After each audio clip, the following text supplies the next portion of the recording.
अच्छा जी, after a long break we are back to our webinars. मैं पहले क्विक रीकैप कराता हूं दोस्तों कि हम कहाँ पे हैं, specially for those who have joined after the result as well. हमने वेबिनार्स में क्या क्या कवर किया हुआ है अभी तक, किस किस टॉपिक के लेक्चर्स आपके पास अवेलेबल हैं, and then we will start कि हमने आज जो हमने पिछले ईद के दिनों में आपको जो लेक्चर्स के लिए कहा था कि वो देखें, उनका कोई एक रिकैप कर लेंगे, and then what next for you that you have to prepare, हम उसका भी जिक्र करेंगे। So let's have a quick recap. हमने स्टार्ट किया था अपना एक टॉपिक बेसिक इन्वेस्टमेंट अप्रेजल का, which is the easiest topic in that sense.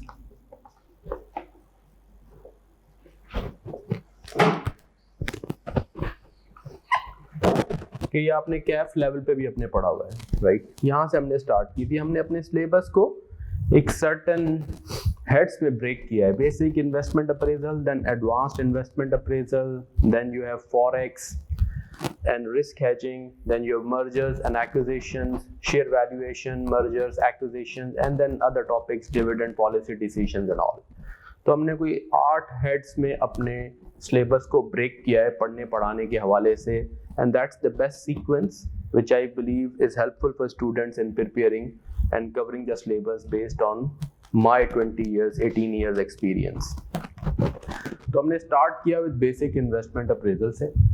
हमारे क्लास और वेबिनार्स का जो सिस्टम हमने रखा है वो ये है कि that you have got recorded lectures available.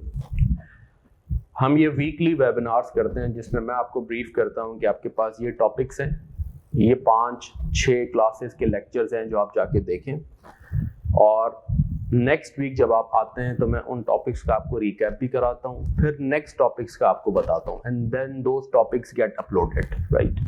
तो हम कोशिश ये कर रहे होते हैं इस तरीके से हम इन टॉपिक्स को अपलोड करते रहें कि आप let's say by the end of the October के 3rd वीक तक और मैक्सिमम 4th वीक तक आपके पास आपकी पूरी प्रिपरेशन हो जाए। You have 1 month complete for your revision. हम इस तरीके से इन्हें अपलोड करते रहे हैं। अच्छा, अब हमने अभी तक क्या किया है, ये जो बेसिक इन्वेस्टमेंट अप्रेजल का टॉपिक है, उस बेसिक इन्वेस्टमेंट अप्रेजल के टॉपिक को तकरीबन कवर कर लिया है। आज उसकी लास्ट समझें कि हम जो आपको ईद से पहले मैंने लेक्चर्स कहे थे उनका रिकैप है। मैं उसका भी ब्रेकअप भी बता देता हूं आपको कि हमने क्या क्या कवर किया है। वो आपका पूरा वॉल्यूम 1 है जिसके अंदर बेसिक इन्वेस्टमेंट अप्रेजल के हैंडआउट्स हैं। साथ ही इंशाल्लाह मंडे को आपको वॉल्यूम 2 डिस्पैच हो जाएगा जिसका भी मैं अभी जिक्र करूंगा। तो मैं फिर रिपीट कर रहा हूँ, हमने अपने सिलेबस को 8 हेड्स में ब्रेक किया है जिसमें से 4 हमारे मेजर हेड्स हैं, basic investment appraisal, advanced investment appraisal, फिर इनमें सब टॉपिक्स हैं, forex and risk hedging, and then share valuation and mergers and acquisition. तो बेसिक इन्वेस्टमेंट अप्रेजल के अगर आप आए, इस ब्रॉड हेड में कौन कौन से टॉपिक्स हमने कवर किए हैं जिनके लेक्चर्स सारे आपके पास अपलोडेड हैं, एंड आई एम श्योर आप में से मेजॉरिटी लोगों ने ये देख भी लिए हैं, और हम ये over a period of 1.5 months जो अभी गुजरा है हमने इसको वेबिनार्स में भी डिस्कशन इसकी की है।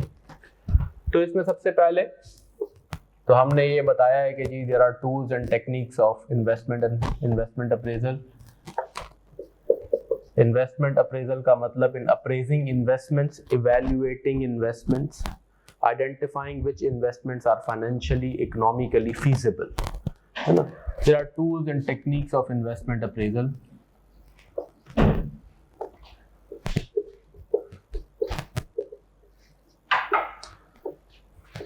जिसमें अकाउंटिंग रेट ऑफ रिटर्न है आपका ARR या रॉस टेक्निक, ये आपने कैफ लेवल में चीज़ें पढ़ी हुई हैं, यहाँ पे हमने उनको पूरा रिफ्रेश किया है। Pay back period and then discounted cash flow, DCF techniques जिन्हें आप NPV एंड IRR कहते हैं।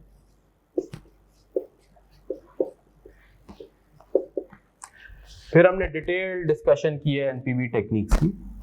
बेसिक इन्वेस्टमेंट अप्रेजल आपके सिलेबस का वो एरिया है जो कि एग्जामिनेशन पर्सपेक्टिव से carries 25 to 35 marks, at least 25 minimum, generally 30, और कुछ अटेम्प्ट्स आप देखेंगे 35 मार्क्स तक भी इस एरिया से एग्जामिन किए गए। तो फिर हमने DCF टेक्निक्स की डिस्कशन की है, इसके सारे डूज एंड डोंट्स पढ़े। इसमें हमने पढ़ा कि हमें कैश फ्लो डिटर्मिनेशन चाहिए होती है, इन्हें डिस्काउंटेड कैश फ्लो टेक्निक्स कहते ही इसलिए हैं कि we need to determine cash flows, और इसमें हमने सीखनी है डिस्काउंट रेट डिटर्मिनेशन। चाहे एनपीवी टेक्निक हो चाहे आईआरआर टेक्निक हो, दोनों ही टेक्निक्स के अंदर दो ही चीज़ें चाहिए, कैश फ्लोज और डिस्काउंट रेट। एनपीवी टेक्निक के कैश फ्लोज होंगे, डिस्काउंट रेट से डिस्काउंट करेंगे तो पॉजिटिव या नेगेटिव एनपीवी आएगी। आईआरआर टेक्निक में आपने कैश फ्लो से आईआरआर निकाल लिया, उस आईआरआर का कुछ नहीं कर सकते आप जब तक कि उसे कंपेयर ना करें with your required rate to arrive at a decision. So you need what, you again need required rate.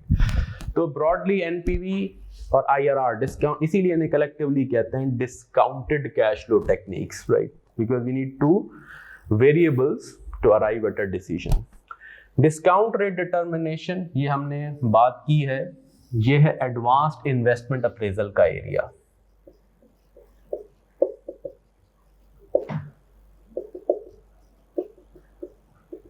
ये है बेसिक इन्वेस्टमेंट अप्रेजल का एरिया। फिर बहुत ऑफ कोर्स यहाँ तो हम एक विंडो ओपन करते हैं, ब्रीफली डिस्कस करते हैं वेबिनार्स में। Of course you get all the details in recorded lectures in sufficient detail, practice and all. फिर आपके पास इन कैश फ्लो डिटर्मिनेशन के डूज एंड डोंट्स की हमने बात की। जब आप प्रोजेक्ट के कैश फ्लोज बनाएंगे तो क्या चीज़ें आपको इनकॉर्पोरेट करनी है। फिर इसके डूज एंड डोंट्स हैं कि जी हमें टैक्स के इफेक्ट सही इनकॉर्पोरेट करने आने चाहिए, हमें रेलेवेंट कैश फ्लोज आइडेंटिफाई करके डालने चाहिए, हमें working capital changes, inflation effects, right. हमें क्या चीज़ें नहीं डालनी, हमने फाइनेंसिंग कैश फ्लोज नहीं डालने, क्यों नहीं डालने, इसकी डिस्कशन की है हमने। Even if these are cash flows, हमने नॉन कैश फ्लो आइटम्स नहीं डालने, हमने इररेलेवेंट कोई चीज़ नहीं डालनी, हमने डिसीजन रेलेवेंट आइटम्स इनकॉर्पोरेट करना है। ये पूरी चीज़ें सीखी हैं हमने इसके अंदर। इसकी तवील डिस्कशन है, इस पर काफ़ी क्वेश्चंस हैं, और बेसिक इन्वेस्टमेंट अप्रेजल में जो एनपीवी का क्वेश्चन आता है उसमें बेसिकली आपसे कैश फ्लो ही डिटरमिन कराए जाते हैं, रिक्वायर्ड रेट या डिस्काउंट रेट आपको गिवन होता है। तो इसके बाद बेसिक इन्वेस्टमेंट अप्रेजल में फिर जो हमने चीज़ें डिस्कस की, फिर हमने सेंसिटिविटी एनालिसिस, तो this was one major area, then there are allied topics. फिर हमने सेंसिटिविटी एनालिसिस का टॉपिक है जो हमने कवर किया है, एंड मिसिंग फिगर्स।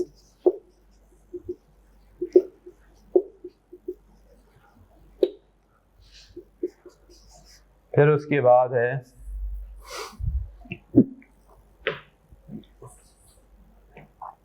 आपकी आईआरआर टेक्निक का जिक्र है पूरा, कि IRR, MIRR, IRR calculation, MIRR, periodic cash flows यानी नॉन एनुअल कैश फ्लोज, ये सारी बातें कवर की हैं। फिर उसके बाद इसका एक मेजर एरिया था एसेट रिप्लेसमेंट डिसीजंस, ये हमने कवर किया है यहाँ। ये छोटे छोटे टॉपिक्स हैं जो कि बेसिक इन्वेस्टमेंट अप्रेजल के हेड के अंदर हम कवर करते हैं। फिर उसके बाद हमने आपसे कहा था कि हम डिस्कस करेंगे, आपके पास लेक्चर्स अवेलेबल हैं, हमने थोड़ा सा इसकी विंडो ओपनिंग की थी, कैपिटल राशनिंग का एरिया, जिसको आज हम सफिशिएंट डिटेल में डिस्कस कर लेंगे। यहाँ तक हम पहुँचते हैं तो बेसिक इन्वेस्टमेंट अप्रेजल का एरिया हमारा कवर होता है, except for lease and borrow decisions, lease और बोरो एंड बाय डिसीजंस। ये फिर हमने एज अ सेपरेट टॉपिक बाद में कवर किया है, क्योंकि ये एक इम्पॉर्टेंट टॉपिक है और इसे पढ़ने का मजा तब है जब आप discount rate determination, advance investment appraisal पढ़ लें। तो फिर हम इसको कवर करते हैं सेपरेटली बाद में, और इसको एक सफिशिएंट डिटेल में, इस पे ये भी ऑल्सो फ्रीक्वेंटली एग्जामिन्ड एरिया है, तो इसको हम सफिशिएंटली डिटेल में बाद में कवर करते हैं।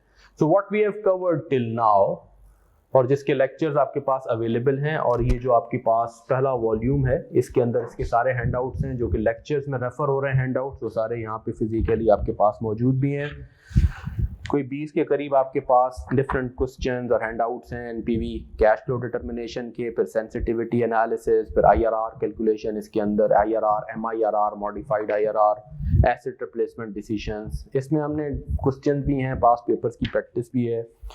फिर है कैपिटल राशनिंग। अब मैं आज डिस्कस करूंगा आपसे ब्रीफली कैपिटल राशनिंग का एरिया, और उसके बाद साथ ही आपके पास अपलोड हो चुके हैं एडवांस्ड इन्वेस्टमेंट अप्रेजल के लेक्चर्स, जिसकी भी फिर हम विंडो ओपनिंग करेंगे। हम करते ही हैं कि जो कैपिटल राशनिंग के आपको लेक्चर्स मिले थे, हमने कहा था आप देखें, नेक्स्ट क्लास में मैं उन्हें रिफ्रेश करूंगा, डिस्कस करूंगा। तो आज हम वो डिटेल में कवर करेंगे। साथ ही मैं आपको बताऊंगा कि आपके पास एडवांस इन्वेस्टमेंट अप्रेजल के कौन से लेक्चर्स अब अपलोड हो चुके हैं, वो आप पढ़ें। नेक्स्ट वीकेंड पे फिर हम उन्हें डिस्कस करेंगे। So that's how we move forward. क्या आप देख के आए, मैं जब यहाँ रिवाइज कर रहा हूँ तो आपके जो क्वेश्चंस हैं आप मुझसे डिस्कस करें, so you get an opportunity of not just revising those things but also an opportunity of asking questions. अच्छा बेटा, आप वीडियो क्लियर है? किसी एक दोस्त की बात आई कि वीडियो स्टकअप हो गई। देखिए आपके इंटरनेट का मसला तो नहीं है मोहम्मद?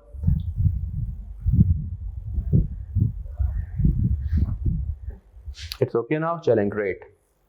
तो दोस्तों ये एक ओवरव्यू था कि हमने क्या कवर किया है and how we are moving forward. मेरी आप सबसे रिक्वेस्ट है, और जो आपके दोस्त वेबिनार में आज नहीं भी हैं, देखें 30-40% वेबिनार में प्रेजेंस होती है, वेबिनार में भी।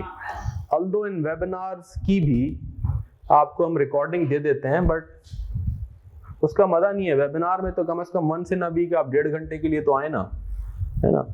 अगर यहाँ 80-90 लोग रजिस्टर्ड हैं और वेबिनार में आते हैं 25-30 लोग, तो where are the rest of the people, right?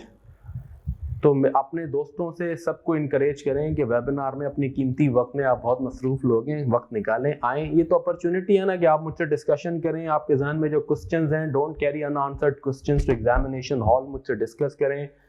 कोई इशू है, जैसे there are few students and those are the students, मैं आपको बताऊं कि जो शाइन भी करते हैं। हमारे कई स्टूडेंट्स ने गोल्ड मेडल्स भी लिए, कई फर्स्ट अटेम्प्ट्स में क्वालिफाई हुए। अब मेरा ख्याल है कोई 2500 चार्टर्ड अकाउंटेंट्स होंगे जो मेरे स्टूडेंट्स होंगे क्वालिफाइड। कल भी हमारी एक स्टूडेंट आई जो कि अभी रिसेंट अटेम्प्ट में क्वालिफाई हुई एंड कोई मेरा ख्याल है उन्होंने 2019 या 20 में क्लासेस ली थी। तो कुछ स्टूडेंट्स कुछ अरसे के बाद क्वालिफाई होते हैं, कुछ फर्स्ट अटेम्प्ट में हो जाते हैं। मैं डिफरेंशिएटिंग फैक्टर आपको सिंपल बताऊं, these are very simple things, small things, big impacts. 1, your discipline in life, your regularity, right. अगर आप जो एक बच्चा जो गोल्ड मेडल ले रहा होता है ना, फर्स्ट अटेम्प्ट में पास होता है, वर्सेस मैं समझता हूँ फर्स्ट अटेम्प्ट पास वाले को भी मैं ऐसे ही रेट करता हूँ, क्योंकि एक प्रोफेशनल एग्जामिनेशन में फर्स्ट अटेम्प्ट में क्वालिफाई होना इज अ बिग अचीवमेंट।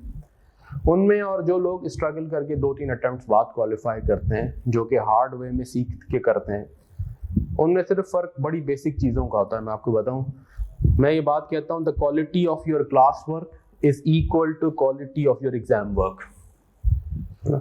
अचानक से एग्जाम में जाके हैबिट्स चेंज नहीं हो जाएंगी, अचानक से आप जाके जो है ना कोई चैंपियन नहीं बन जाएंगे एग्जाम के दिनों में और एग्जाम के पेपर में जाके। ये आपकी हैबिट्स हैं जो कैरी होती हैं, आपके हाथ में राइटिंग की स्पीड होती है। अभी आप बड़े तकल्लुफ से कैलकुलेटर चला रहे हैं, अचानक से जाके ना आपकी स्पीड चेंज नहीं हो जाएगी कैलकुलेटर चलाने की। अभी आप प्रैक्टिस करते नहीं है, लिखते नहीं है, टाइम मैनेजमेंट करते नहीं है, अचानक से जाके ना एग्जाम में आपकी टाइम मैनेजमेंट नहीं हो जाएगी। अभी आप बड़ी अजीब तरीके से वर्किंग करते हैं, खुद भी बाद में पढ़ना मुश्किल हो जाता है क्या लिखा था, तो अचानक से जाके ना एग्जाम में आपकी बड़ी लेजिबल राइटिंग नहीं हो जाएगी, राइट। ये चीजें over a period of time आप चलती हैं। तो the quality of your class work is equal to quality of your exam work. Do not put off till tomorrow what you can do today. ये अब 1 हफ्ते के लेक्चर है ना, आप ये तो फैसिलिटी है, अब इस फैसिलिटी से डबल एज सॉर्ड। फैसिलिटी का फायदा कुछ लोग उठाते हैं कि यार ठीक है, मैं तो अपनी पेस पे देखूंगा, मैं 2 बार लेक्चर्स देख सकता हूँ, 3 बार देख सकता हूँ।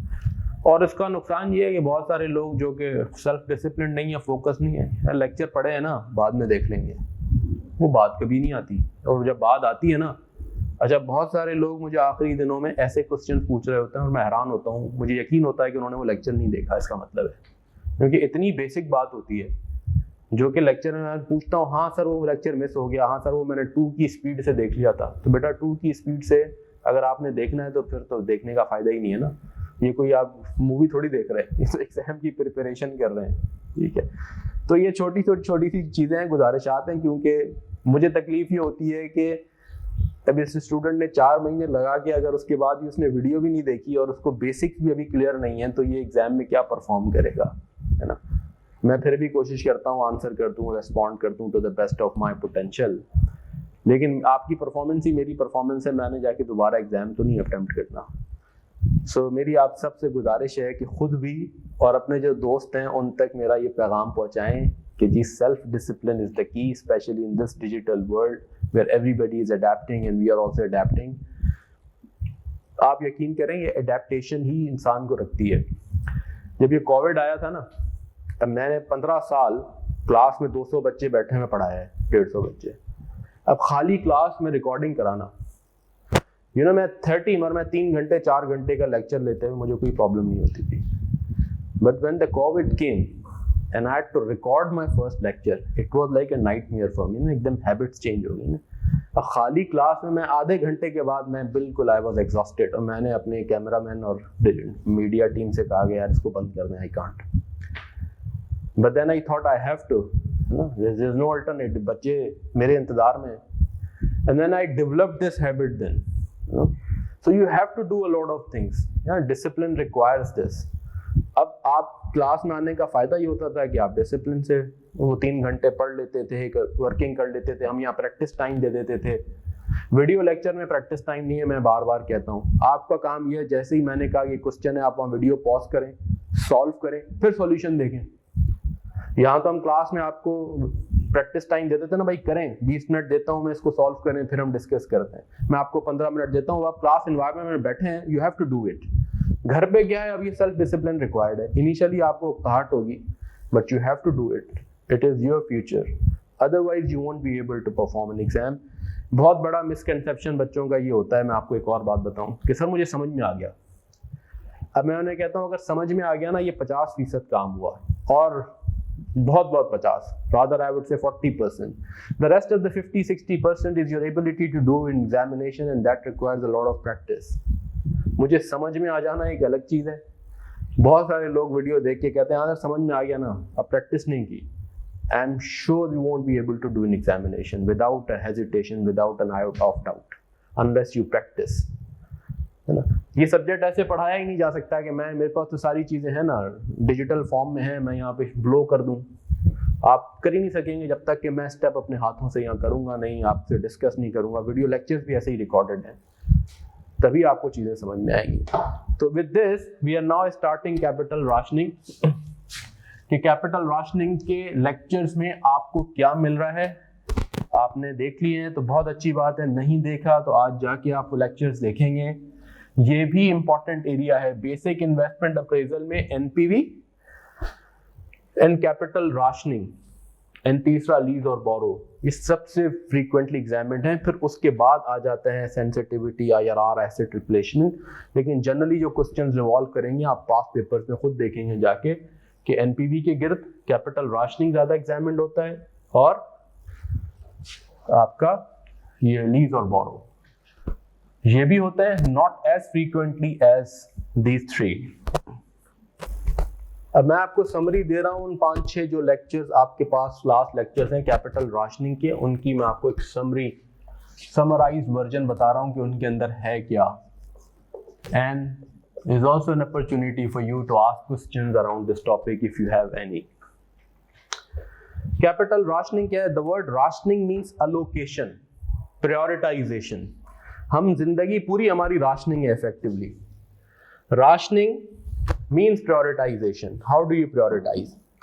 एक राशनिंग वो है जो सोशलिस्टिक राशनिंग होती है, जो अम्मा हर वक्त कर रही होती है, दादी अम्मा कर रही होती है। बच्चे ज्यादा हैं, चॉकलेट कम है, अब वो क्या करती हैं, वो इक्वल ब्रेक करती हैं कि हर बच्चा राजी हो जाए, थोड़ा थोड़ा सबको मिल जाए। That's called socialistic rationing. हम जो यहाँ पढ़ रहे हैं वो कैपिटलिस्टिक राशनिंग पढ़ रहे हैं। कैपिटलिस्टिक राशनिंग ये है कि आपके पास लिमिटेड कैपिटल है, ये आपका लिमिटेड रिसोर्स है कैपिटल। इसको कैसे राशन यानी अलोकेट किया जाए अमंग्स द प्रोजेक्ट, कैसे प्रोजेक्ट्स को प्रायोरिटाइज किया जाए और उनमें अलोकेशन की जाए so as to maximise share holders या इन्वेस्टर्स वेल्थ। और शेयर होल्डर या इन्वेस्टर्स की वेल्थ तब मैक्सिमाइज होती है जब एनपीवी मैक्सिमाइज होती है। यहां हम सबको राजी नहीं करेंगे, यहां हम ऐसा नहीं करेंगे थोड़ा इस प्रोजेक्ट में भी डाल दें, थोड़ा इसमें भी डाल दें, थोड़ा इसमें भी डाल दें। No, it's not socialistic rationing, it's capitalistic rationing mindset से कि हमने अपने शेयर होल्डर्स की, इन्वेस्टर्स की वेल्थ मैक्सिमाइज करनी है। तो हमें प्रोजेक्ट्स ऐसे सेलेक्ट करने हैं, उनमें ऐसे प्रायोरिटाइजेशन कैपिटल की करनी है कि उनकी वेल्थ मैक्सिमाइज हो, और वेल्थ तब मैक्सिमाइज होगी जब एनपीवी मैक्सिमाइज होती है। So the objective of capital rationing is to maximize, is to allocate capital या ration capital in a way that it maximizes NPV।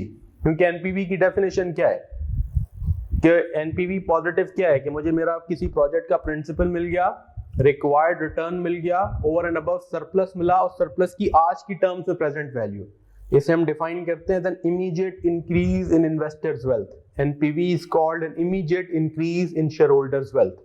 जब एनपीवी मैक्सिमाइज होगी तो शेयर होल्डर्स वेल्थ क्या होगी, मैक्सिमाइज होगी। तो ऑब्जेक्टिव क्या है कैपिटल राशनिंग करते हुए हमारा, कि हम ऐसे अलोकेट करें लिमिटेड कैपिटल को कि मेरे प्रोजेक्ट से जितनी एनपीवी आए वो मैक्सिमाइज हो जाए। यानी मेरे पास प्रोजेक्ट्स हैं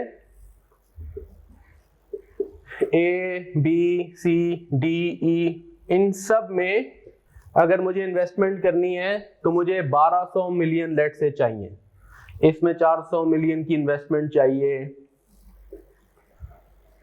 इसमें 600 मिलियन की इन्वेस्टमेंट चाहिए, सॉरी 500 मिलियन की, इसमें 100 मिलियन की इन्वेस्टमेंट, इसमें 100 मिलियन की इन्वेस्टमेंट, कितने हो गए 1100, इसमें भी 100, राइट।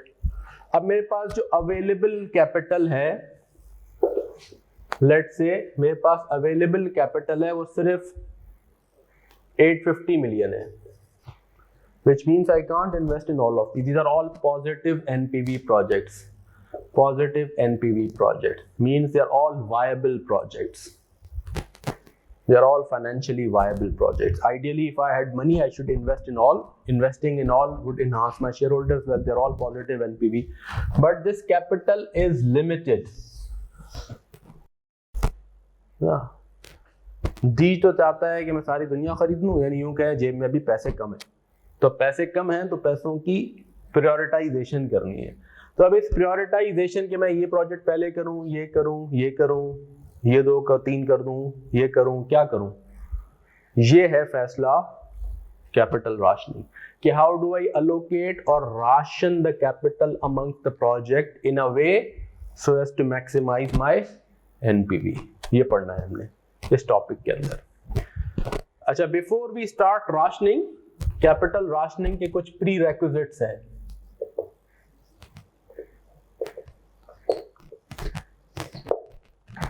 वो आपको बताए गए हैं लेक्चर्स में कि there are some pre requisites of rationing. वो प्री रेक्विजिट्स क्या हैं कि projects should be all financially viable,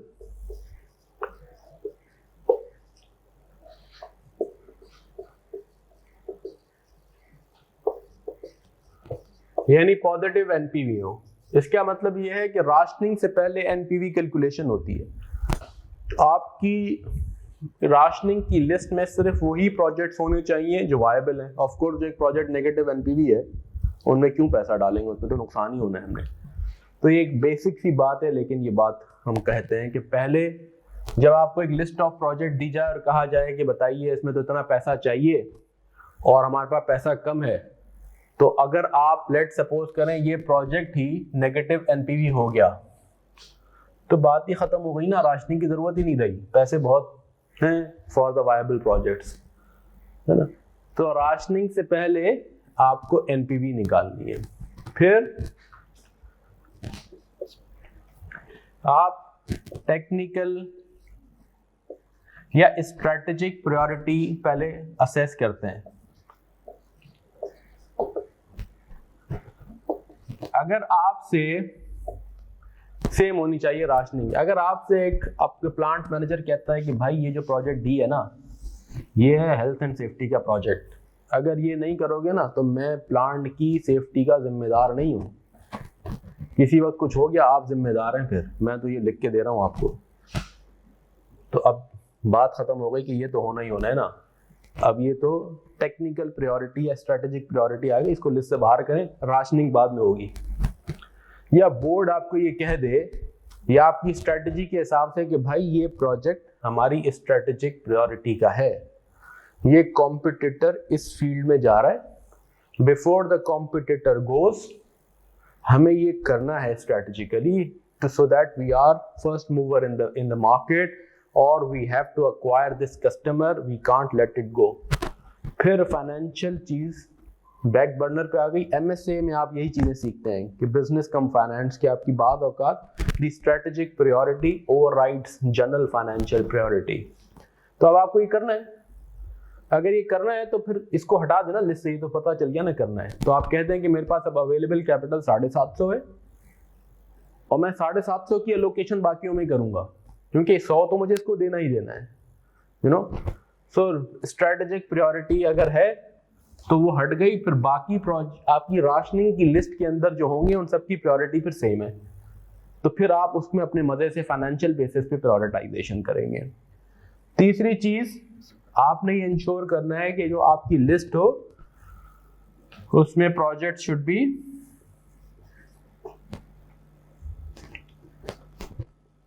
B mutually not exclusive. ये टर्म्स बड़ी फ्रीक्वेंटली यूज होती हैं इस टॉपिक के अंदर, mutually exclusive, independent, mutually not exclusive. अच्छा, म्यूचुअली एक्सक्लूसिव क्या है?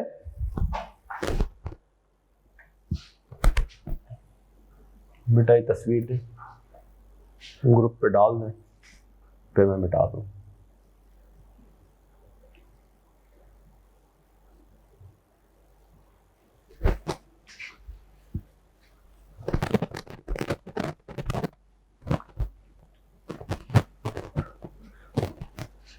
You say mutually exclusive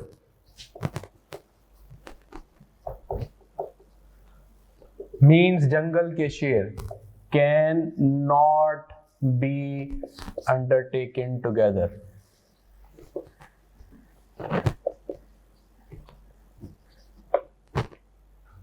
Cannot be. अगर हम आपसे ये कह दें इस लिस्ट में कि ये प्रोजेक्ट डी और ई जो हैं ये जंगल के शेर हैं, ये तो म्यूचुअली एक्सक्लूसिव हैं। कैसे म्यूचुअली एक्सक्लूसिव हैं? ये ऐसे हैं, लेट से एक लैंड है, उसके दो ऑप्शंस हैं जी।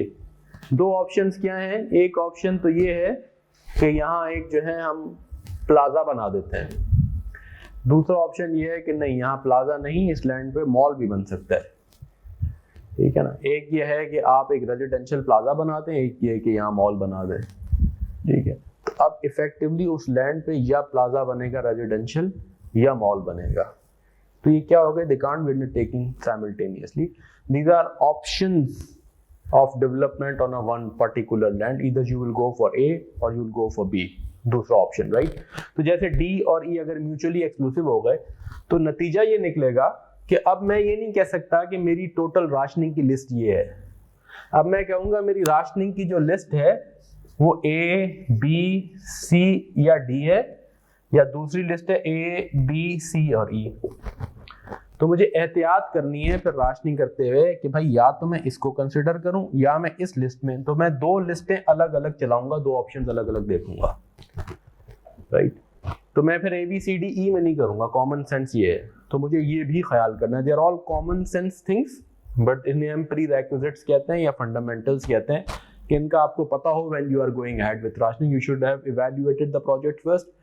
You should ensure that strategic और technically prioritization वाले projects आपने पहले से ही बाहर निकाल के रख दिए हैं, and the list now contains those which have same technical or strategic priority, not strategy, strategic priority. Or projects should not be mutually exclusive. तो म्यूचुअली एक्सक्लूसिव होंगे तो can not be undertaken together, mutually not exclusive होंगे तो means can be undertaken simultaneously या together.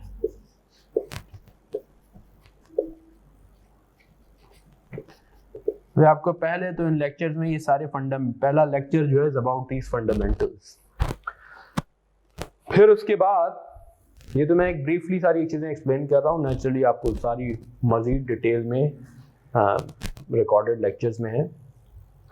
Once you have got a list which is ready with these fundamentals, उसके बाद फिर हम आते हैं कि अच्छा हमारी कुछ assumptions हैं जिनकी बेसिस पे राशनिंग का क्वेश्चन आपके पास आएगा.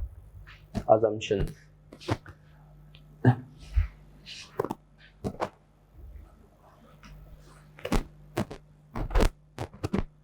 And the way you will ration will depend on what assumptions you take. उसकी कैलकुलेशन या सॉल्यूशन, ये तो प्रीरेक्विजिट्स हो गए. फिर आप assumptions पे आ जाएं.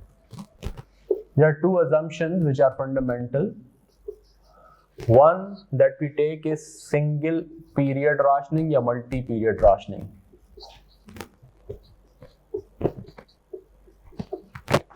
सिंगल पीरियड का मतलब ये है कि सिर्फ एक साल का इशू है. ये जो लिमिटेशन ऑफ कैपिटल है ये सिर्फ एक साल के लिए है. उसके बाद दूध और शहद की नहरें होंगी, पैसे ही पैसे होंगे, पूरी दुनिया खरीदेंगे, फिर कोई मसला नहीं है. तो इसका मतलब है एक साल का इशू है. हम अभी जितनी डिस्कशन करेंगे वो सिंगल पीरियड राशनिंग अज्यूम करके करेंगे. मल्टी पीरियड यानी मल्टी पीरियड तो मल्टीपल ईयर्स तक हो सकती है लिमिटेशन, लेकिन अप टू 2 ईयर्स, 2 पीरियड्स की राशनिंग वो फिर आप पढ़ते हैं जब आप हम पढ़ लेंगे जो है ये अपना लीनियर प्रोग्रामिंग, उसके थ्रू हम सॉल्व करते हैं. तो जब लीनियर प्रोग्रामिंग जो कि बेसिकली मैनेजमेंट अकाउंटिंग का लेफ्ट ओवर एरिया है थोड़ा, जब हम लीनियर प्रोग्रामिंग सीख लेंगे ग्राफ के थ्रू तो उसके बाद फिर हम मल्टी पीरियड राशनिंग उस वक्त पढ़ते हैं. 99% you are examined around single period rationing, right. अब एक तो ये है कि सिंगल पीरियड की असम्पशन हम ले लेते हैं. अभी जो हम पढ़ेंगे तो हम सिंगल पीरियड ही फोकस रखेंगे, फिर हम इसे कवर कर लेंगे बाद में. जब हम लीनियर प्रोग्रामिंग पढ़ लेंगे तो फिर हम मल्टी पीरियड राशनिंग का भी जिक्र कर लेंगे. फिर ये है कि डिविजिबिलिटी ऑफ प्रोजेक्ट्स, इसकी असम्पशन होती है. You can assume the projects to be divisible, वो क्वेश्चन बताता है आपको, और indivisible.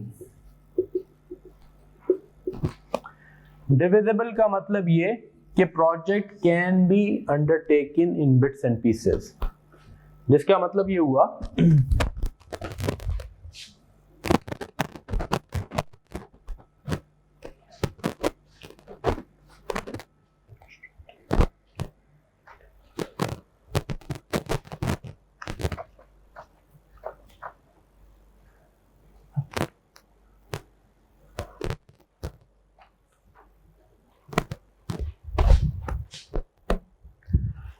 जिसका मतलब ये हुआ डिविजिबल का मतलब ये है कि अगर एक प्रोजेक्ट है which requires investment of 100 million और एनपीवी हमें मिल रही है, लेट सपोज करें positive 60 million. When we say the project is divisible, we are saying that अगर हम कम इन्वेस्टमेंट करें तो कम एनपीवी मिलेगी. यानी हम इस प्रोजेक्ट को बिट्स एंड पीसेस में कर सकते हैं. अगर हम इन्वेस्टमेंट करेंगे 10 मिलियन की तो एनपीवी उसी प्रोपोर्शन में मिलेगी 6 मिलियन की. अगर हम इन्वेस्टमेंट करेंगे 50 मिलियन की आधी तो उसी प्रोपोर्शन में 30 मिलियन की एनपीवी मिलेगी. ये मतलब है. अब कैसे प्रोजेक्ट्स इस तरह के होते हैं, मैं एग्जांपल देता हूँ प्रैक्टिकली. ट्रांसपोर्ट प्रोजेक्ट्स कि जी आपने प्लान ये किया है कि आप 100 गाड़ियां लेके और रेंट आउट कर देंगे. अब आप 100 ना करें, आपको हो सकता है पैसे कम है, आप 20 कर लें, 25 कर लें, 30 कर लें. हाँ 100% नहीं, लेकिन ये काफ़ी प्रैक्टिकली एक डिविजिबल प्रोजेक्ट है. जैसे आप एक चेन लेके आते हैं फॉरेन, आप कहते हैं जी मैं स्टारबक्स को पाकिस्तान लाता हूँ. तो अब आप स्टारबक्स की एक कियोस्क भी खोल सकते हैं, 10 कियोस्क भी खोल सकते हैं, राइट. आप कहते हैं मैं कायरोस के बाद एक चेन है टर्किश, मैं उनको पाकिस्तान लाता हूँ. तो अब ये क्या है, ये एक चेन ऑफ आउटलेट्स है. अब अगर आपके पास पैसे हैं तो आप उसके 10 कियोस्क खोलें, 10 आउटलेट्स खोलें. पैसे नहीं है तो आप 2 खोल लें. एक खोल के ट्राई कर लें, राइट। तो this is a sort of a divisible project, an example of a divisible project.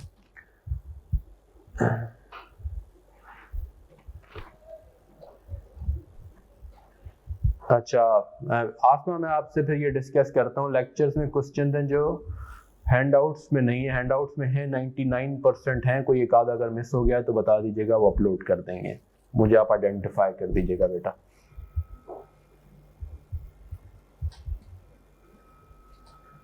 अच्छा, और अब इनडिविजिबल प्रोजेक्ट्स क्या होंगे? इनडिविजिबल प्रोजेक्ट्स वो होंगे कि जो या हो सकता है या नहीं हो सकता।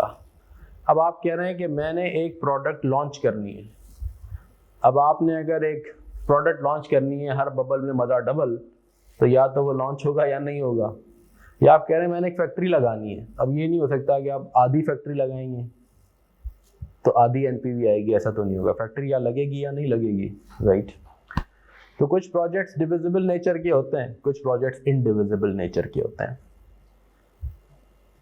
अच्छा, दोनों में हमारी राशनिंग का तरीका बड़ा डिफरेंट हो जाएगा, प्रोसेस।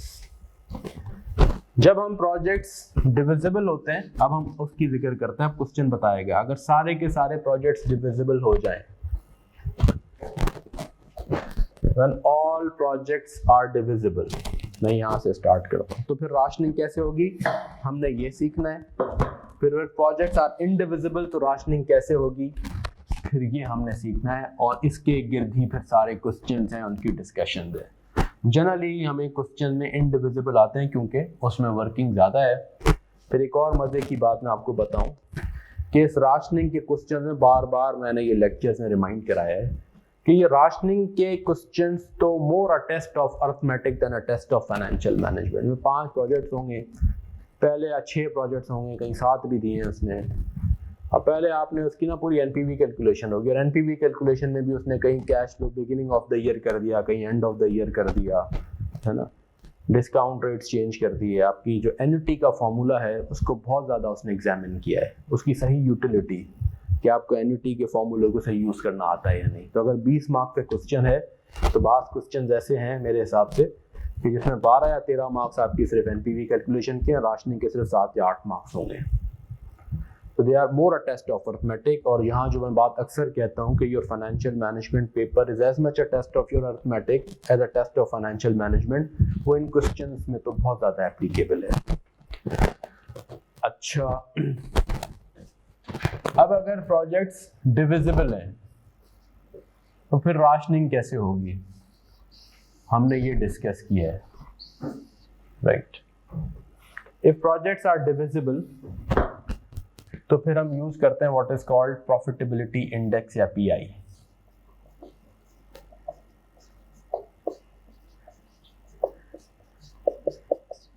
और ये एग्जैक्टली सिमिलर है with your limiting factor analysis जो आपने कॉस्टिंग में कैफ लेवल पे पढ़ा है। हम करते हैं NPV divided by initial investment, जो भी इन्वेस्टमेंट है आपकी, या कैपिटल रिक्वायर्ड कह लें आप। क्यों?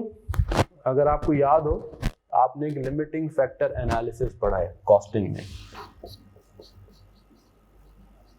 राइट। वो लिमिटिंग फैक्टर एनालिसिस क्या है? वो लिमिटिंग फैक्टर एनालिसिस में आपको याद होगा क्या कहीं आपसे कहा गया मटेरियल शॉर्ट सप्लाई में है? अब क्या करें, लेबर है शॉर्ट सप्लाई में, कहीं मशीन की कैपेसिटी शॉर्ट सप्लाई में है, याद है हमें? तो हमें प्रोडक्ट्स हैं 6 बनानी, अब उन प्रोडक्ट्स में रॉ मटेरियल एक ए है जो शॉर्ट हो गया है जी, ये शॉर्ट सप्लाई है इसकी। अब प्रोडक्ट्स हैं P Q R S T, अब समझ नहीं आ रहा कौन सी बनाए पहले। तो हम कैसे फैसला करते थे? हम कहते थे हमारा ऑब्जेक्टिव क्या है? हमारा ऑब्जेक्टिव है वहाँ कंट्रीब्यूशन मार्जिन मैक्सिमाइज करना ताकि फिक्स्ड कॉस्ट ज़्यादा कवर हो जाए, बाकी बच जाए। तो वहाँ ऑब्जेक्टिव क्या होता था? CM maximisation. तो हम वहाँ क्या करते थे? वहाँ हम कहते थे कौन सी प्रोडक्ट है जो सीएम पर केजी ऑफ रॉ मटेरियल जो है वो हमें ज़्यादा दे रही है। हम हर प्रोडक्ट का देखते थे कंट्रीब्यूशन मार्जिन पर kilogram of raw material A हमें क्या मिल रहा है, राइट। जहाँ CM मैक्सिमाइज हो रहा है हम कहते थे इसको पहले कर लें, इस प्रोडक्ट से 10 रुपए का CM मिल रहा है पर केजी यूज करके, इस प्रोडक्ट से 20 रुपए का CM मिल रहा है पर केजी, तो 20 रुपए वाली की पहली प्रायोरिटी, 10 रुपए वाली की बाद में प्रायोरिटी। फिर रॉ मटेरियल लेबर में क्या करते थे, contribution margin per unit of labour our. अगर लेबर शॉर्ट सप्लाई में तो देखते थे कौन सी प्रोडक्ट है जो लिमिटिंग फैक्टर में सबसे ज्यादा CM दे रही है, पर लेबर आवर कहाँ से कंट्रीब्यूशन मार्जिन मैक्सिमाइज हो रहा है उसको पहले बनाते हैं, क्योंकि ये शॉर्ट सप्लाई में है, ये लिमिटिंग फैक्टर है हमारा। मशीन आवर्स में होता था contribution margin per unit of machine our. तो इफेक्टिव फॉर्मूला क्या था, जिसको मैक्सिमाइज करना है कंट्रीब्यूशन मार्जिन न्यूमरेटर, डिनोमिनेटर बनता था लिमिटिंग फैक्टर। तो इफेक्टिवली यहां भी क्या है, कैपिटल एक लिमिटिंग फैक्टर है ना, मैक्सिमाइज क्या करना है, एनपीवी, तो NPV per unit of limiting factor. ये पीआई मुझे क्या बता रही है, अगर मेरा प्रोजेक्ट ए है, प्रोजेक्ट बी है, प्रोजेक्ट सी है, इसकी पीआई आ गई 0.6, इसकी पीआई आ गई 0.8, इसकी पीआई आ गई 0.4। इसका मतलब है for every ₹1 invested this project is giving me NPV of 60 पैसा। अगर मैंने कहा NPV 60 million on an investment of 100 million, तो क्या बन गई, 0.6 बन गया ना, यानी 100 मिलियन इन्वेस्ट करके 60 मिलियन की एनपीवी मिल रही है। For every ₹1 invested you are getting a 60 paisa NPV, for every ₹1 invested you are getting an 80 paisa NPV, for every ₹1 invested you are getting NPV of, अब भले यहां है ना जो है ये 60 है, वहां फॉर एग्जांपल प्रोजेक्ट बी है, इसकी एनपीवी है लेट सपोज करें 40 मिलियन, और ये इन्वेस्टमेंट रिक्वायर कर रहा है 50 मिलियन, क्या बन गया 40 divide by 50,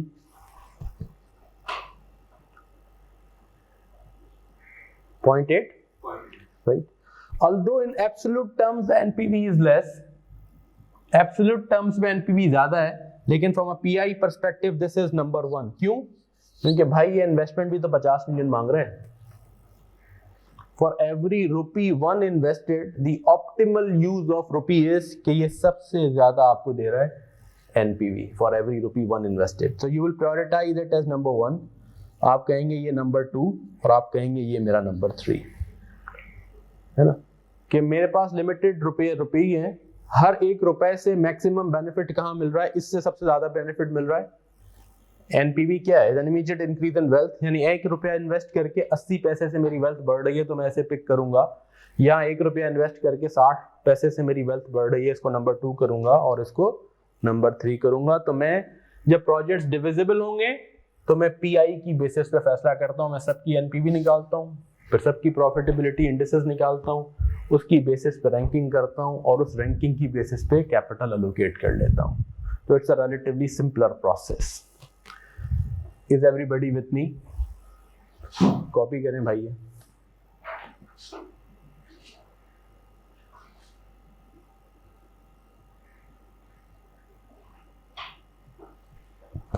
Now when it comes to indivisible projects, here comes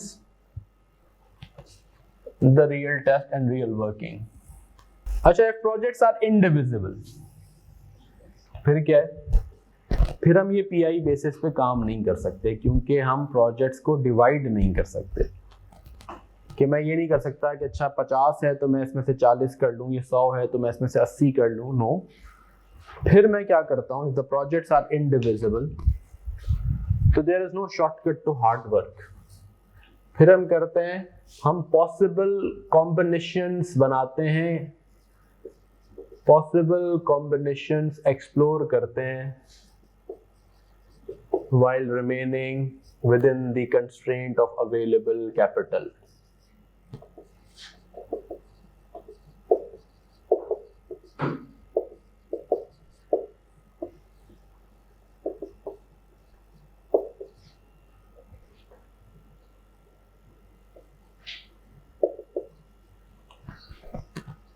फिर क्या है, अगर मेरे पास प्रोजेक्ट्स हैं A B C D E F, अब मैं देखूंगा अच्छा मैं A B C D कर सकता हूँ, अच्छा मैं A B के साथ E F कर लूँ, मैं A B C के साथ F कर लूँ, मैं फिर पॉसिबल कॉम्बिनेशन एक्सप्लोर करूंगा, है ना, कि मैं कैपिटल के अंदर रहते हुए क्या क्या पॉसिबल कॉम्बिनेशंस हैं, and the one which gives maximum NPV of course उसे क्या करूंगा, उसे पिक कर लूंगा और कहूंगा ये मेरा बेस्ट या ऑप्टिमल इन्वेस्टमेंट मिक्स है, वो ही कॉम्बिनेशन मेरी ऑप्टिमल इन्वेस्टमेंट मिक्स बन जाएगी जो कि मुझे बेस्ट एनपीवी देगी। और अब ये कॉम्बिनेशन एक्सप्लोर करते हुए उनके मैं स्मार्ट तरीके से करूंगा, उसमें मैं पीआई की हेल्प लूंगा, पीआई की मदद से मैं देखूंगा अच्छा कौन सी कॉम्बिनेशन ऐसी हैं जो कि वैसे ही मुझे ना, अब एक की पीआई 6 नंबर पे है तो मैं कॉम्बिनेशन बनाते हुए उसको साइड में ही कर दूं ना, ये तो छठे नंबर पे ही है, सबसे आखिर में ही है, मैं बाकियों को ऊपर नीचे करके देखूं, है ना।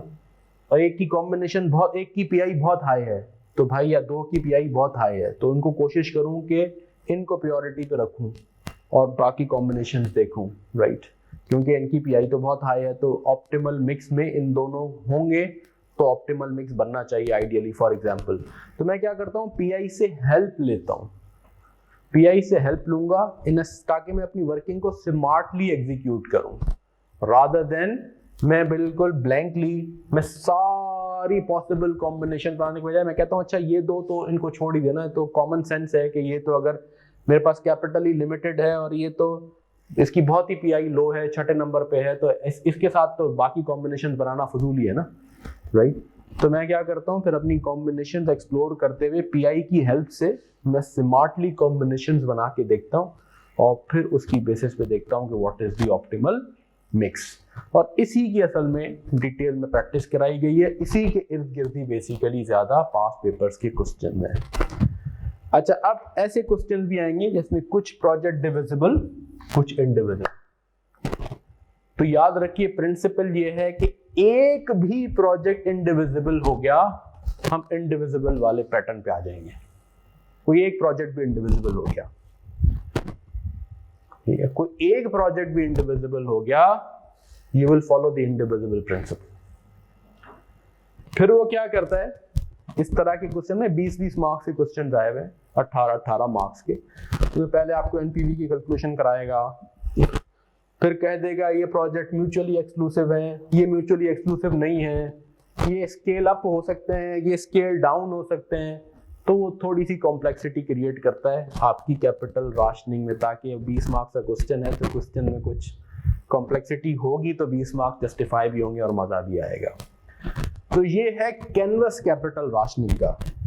मैं एक क्वेश्चन आपके साथ मिलके करता हूं ताकि आपको थोड़ा सा एक रिफ्रेशर हो जाए। ये आपके हैंडआउट का सबसे आखिरी क्वेश्चन है मलिक इन्वेस्टमेंट लिमिटेड का। ये आपके पास अगर बुक मौजूद है आप उसके इस क्वेश्चन को ओपन करेंगे, ये वॉल्यूम 1, और ये इन्होंने आपको ग्रुप्स में भी डाल दिए, ग्रुप्स में भी डाल दिया है। क्या ये सबके पास मौजूद है? अगर आपके पास वॉल्यूम 1 बुक मौजूद है आप इसका बिल्कुल आखिरी पेज खोल लें। नहीं है, ये लें आप। ये आपके पास पेपर्स का क्वेश्चन है, कौन सी अटेम्प्ट है ये मुझे भी याद नहीं है, लेकिन नॉट वेरी जो है ना वो ओल्ड, ये कुछ 3-4 साल पुरानी कोई अटेम्प्ट है, उसी का एक क्वेश्चन 19 मार्क्स का एक क्वेश्चन है, right. Is a typical question. इसमें खैर बहरहाल उन्होंने राशनिंग 11 मार्क्स में, बाद में फिर उन्होंने आपसे आईआरआर कैलकुलेशन भी कराई है कुछ क्वेश्चन में, क्योंकि इसमें उन्होंने आपको एनपीवी कैलकुलेट करके दी हुई है। बहुत सारे पास पेपर से क्वेश्चन ऐसे हैं जिसमें उसने आपको 10-12 मार्क्स में तो पहले एनपीवी कैलकुलेट कराई है, फिर 10-11 मार्क्स की आपकी आप समझें 8-10 मार्क्स की राशनिंग की वर्किंग कराई गई है। तो अब मैं इसे रीड कर रहा हूँ और मैं इसका पार्ट ए आपके साथ मिलकर करूंगा, just to give you a sense of what you get in examination. Malik Investments Limited has identified various projects for investment of the available funds. Details of these projects are as follows: A. B C D E, present यानी time 0 पे ये investments हैं, फिर 17, 18, 19, 20, 21 ये उनके cash flows आ गए और फिर एनपीवी आ गई। अच्छा, जब एनपीवी आ गई तो आपको एनपीवी कैलकुलेट हो गई, इसका मतलब है मिल गई। जनरली आपको एनपीवी नहीं देता, तो इस क्वेश्चन में उसने आपको एनपीवी दे दी। ये सारी पॉजिटिव एनपीवी प्रोजेक्ट्स हैं, 6 प्रोजेक्ट्स हैं। अब उसने ना अदर इंफॉर्मेशन दी, ये इंफॉर्मेशन है जो इंपॉर्टेंट और काम की होती है बहुत, जिसके थ्रू आप राशनिंग करेंगे। Project A is a fixed 5-year contract and not subject to any change, यानी ए जो है ना उसको आप हिला नहीं सकते, ये फिक्स्ड कॉन्ट्रैक्ट है, कंप्लीटली इनडिविजिबल हो गया। All other projects may be scaled downwards. Scaled downwards का मतलब ये divisible हो गए, यानी B, C, D, E, F are divisible projects. Scaled down का मतलब 0 से लेके 100 तक हो सकते हैं, ठीक है। फिर only project C, D, E can be scaled up to 20%. C, D, E की ब्यूटी ये है, जनरली जब प्रोजेक्ट्स का कहा जाता है स्केल डाउन या डिविजिबल, मतलब ये है कि जो अमाउंट बताइए वो मैक्सिमम है जिसमें इन्वेस्टमेंट हो सकती है, उससे नीचे आप अप टू 0 करें या अप टू 100%, वो 100% गिवन है। जैसे मैं अगर आपसे ये कहूं कि ये प्रोजेक्ट ए है और प्रोजेक्ट ए में इन्वेस्टमेंट है लेट्स से, जैसे अभी हमने बात की 100 मिलियन और एनपीवी है 60 मिलियन। अगर मैं ये कहूं कि ये प्रोजेक्ट ए डिविजिबल है, सिर्फ इतना लिख दूं, तो इसका मतलब ये है कि this is the maximum investment you can do, this is 100% let's say, and 0 से 100% तक आप 100 से 90 कर सकते हैं, 80 कर सकते हैं, 70 कर सकते हैं, 50 कर सकते हैं। खाली डिविजिबल का मतलब ये मैक्सिमम है, it can not be scaled up, it can be scaled down, right, this is the maximum and you can scale it down. Scale up के लिए स्पेशली बताएगा, डिविजिबल का मतलब स्केल डाउन हो सकता है, इसीलिए सी डी एंड ई के लिए क्या बताया उसने कि ये स्केल अप हो सकते हैं 20%, यानी जैसे आपकी सी डी ई है, तो अगर ये सी है 250 मिलियन, तो 250 मिलियन इंटू 1.2 तक आप जा सकते हैं, राइट, यानी 300 मिलियन तक मेरा ख्याल है आप जा सकते हैं यहाँ। Budgeted funds available for investments amount to 500 million. Naturally सामने नजर आ रहा है कि 150, 200 ये सब में ऐड करूं तो 500 से तो कहीं ज्यादा बन जाती है, तो रिक्वायरमेंट अगर मैं सब में इन्वेस्ट करना चाहूं तो बहुत ज्यादा है, अवेलेबल फंड्स कम है, टिपिकल राशनिंग स्टेट जिसमें आपको राशनिंग करनी पड़ेगी कैपिटल की। MIL's cost of funds is 10%।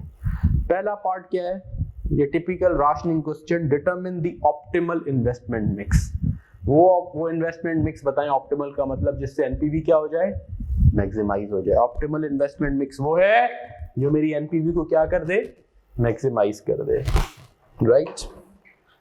अब लेट्स पहले आप अपनी जरा कोशिश करें कि आप क्या करते हैं, फिर मैं यहाँ मिल के आपके साथ सॉल्व कर लेता हूँ क्विकली। मैंने आपको ना मोटी मोटी बातें राशनिंग की सारी बता दी, ऑफ कोर्स इसकी और नुआंसेस भी हैं, छोटी छोटी और बातें भी हैं जो आपको लेक्चर्स में मिलेंगी, बट इसका एक ओवरऑल कैनवस दे दिया कि इन लेक्चर्स में है क्या। सबसे पहले काम तो आप ये करें, आप इन सब की ना पीआई निकाल लें इन प्रोजेक्ट्स की, इसके थ्रू हमें कॉम्बिनेशन बनाते हुए, अब देखें कुछ प्रोजेक्ट्स क्या हो गए, एक प्रोजेक्ट भी मैंने कहा इंडिविजिबल हो गया, project A is indivisible, right, एक प्रोजेक्ट भी इंडिविजिबल हो गया, हमारी वर्किंग क्या हो गई, इंडिविजिबल वाली हो गई, यानी हमें पॉसिबल कॉम्बिनेशंस बनानी है, और पॉसिबल कॉम्बिनेशंस बनाते हुए हमें क्या करना पड़ेगा, हमें पहले स्मार्टली पीआई निकालते हैं जो हमें हेल्प करेगी in determining the combinations. A B C D E F, 6 projects,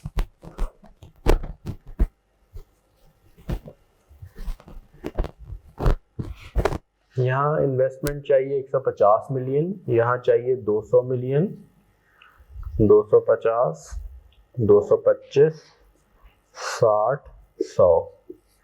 NPV क्या है 18, 34, 24,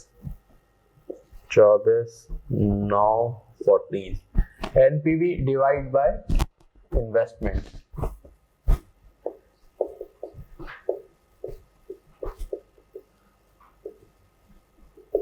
जी क्या फिगर बनती जा रही है, मुझे फिगर्स बताएं। पीआई क्या आ रही है, एनपीवी डिवाइड बाय 0.12, ये ऐसे ही है 0.17, 34 डिवाइड बाय 200 तो 0.17, 0.096, सिमिलरली 0.07, 0.15, 0.14। तो सबसे हायर क्या है, for every rupee one invested 17 पैसे की NPV, for every rupee one investment ये 12 पैसे की एनपीवी, ये 9.6 पैसे, ये 10 पैसे 10.7, ये 14 पैसे 15 पैसे। तो रैंकिंग में ये आ गया नंबर 1, फिर ये आ गया नंबर 2 प्रायोरिटाइजेशन में, फिर ये नंबर 3, फिर ये नंबर 4,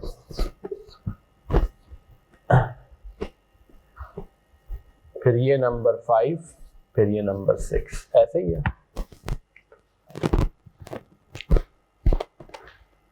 तो अब जब हम रैंकिंग करेंगे तो नेचुरली पहले 1, 2, 3, 4, अब 4 के साथ प्रॉब्लम क्या है कि ये 4 इंडिविजिबल है, ये इंडिविजिबल है, इनके कैरेक्टरिस्टिक्स भी हमने लिख दिए ताकि हमें याद हो, ये सारे डिविजिबल हैं। फिर इनमें 3 सी, डी और ई, इनके लिए कहा गया था स्केल अप। ये तीनों ऐसे हैं, फिर इसके अंदर सबसेट है इन तीनों का कि ये 120% तक जा सकते हैं, ऐसे ही है। ये बी और एफ ये 100% ही है। ये 0 से 100% तक हो सकता है, ये तीनों 0 से 120% तक हो सकते हैं, जो अमाउंट लिखी हुई है इससे। ये 0 से 100% ही हो सकता है, ये मतलब है इसका। तो सबसे पहले यहाँ तो एक क्वेश्चन की थोड़ी सी आसानी ये है कि इन्होंने एनपीवी कैलकुलेशन दी हुई है, वरना क्वेश्चन में आपसे पहले एनपीवी कैलकुलेट कराई जाएगी, 10 मार्क्स तो ये होंगे कि कैश फ्लो यूं है, कोई बिगनिंग ऑफ द ईयर है, इसका रेट ये है, उसका रेट वो है।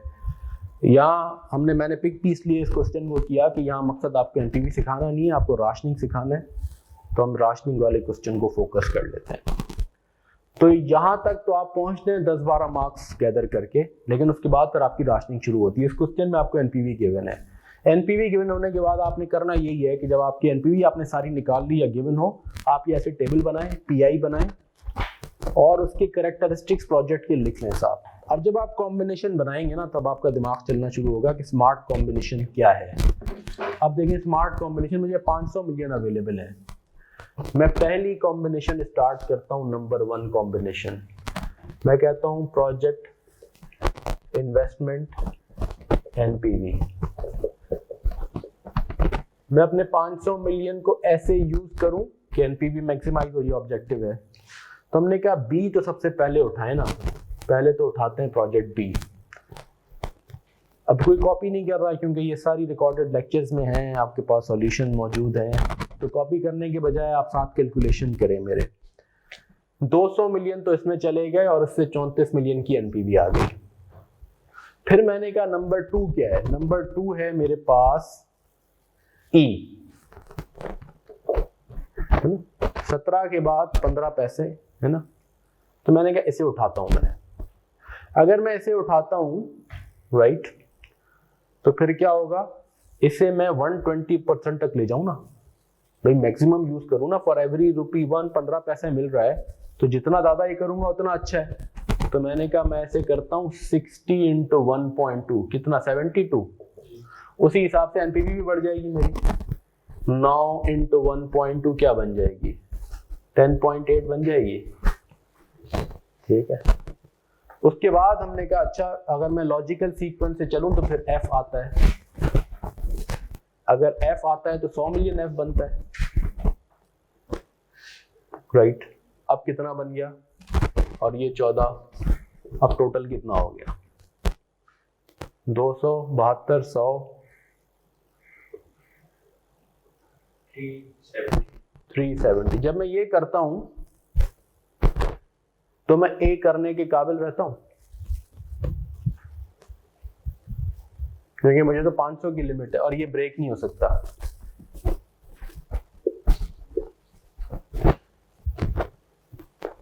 क्या मैं ये करने के काबिल रहता हूं या नहीं रहता, ये बताइए।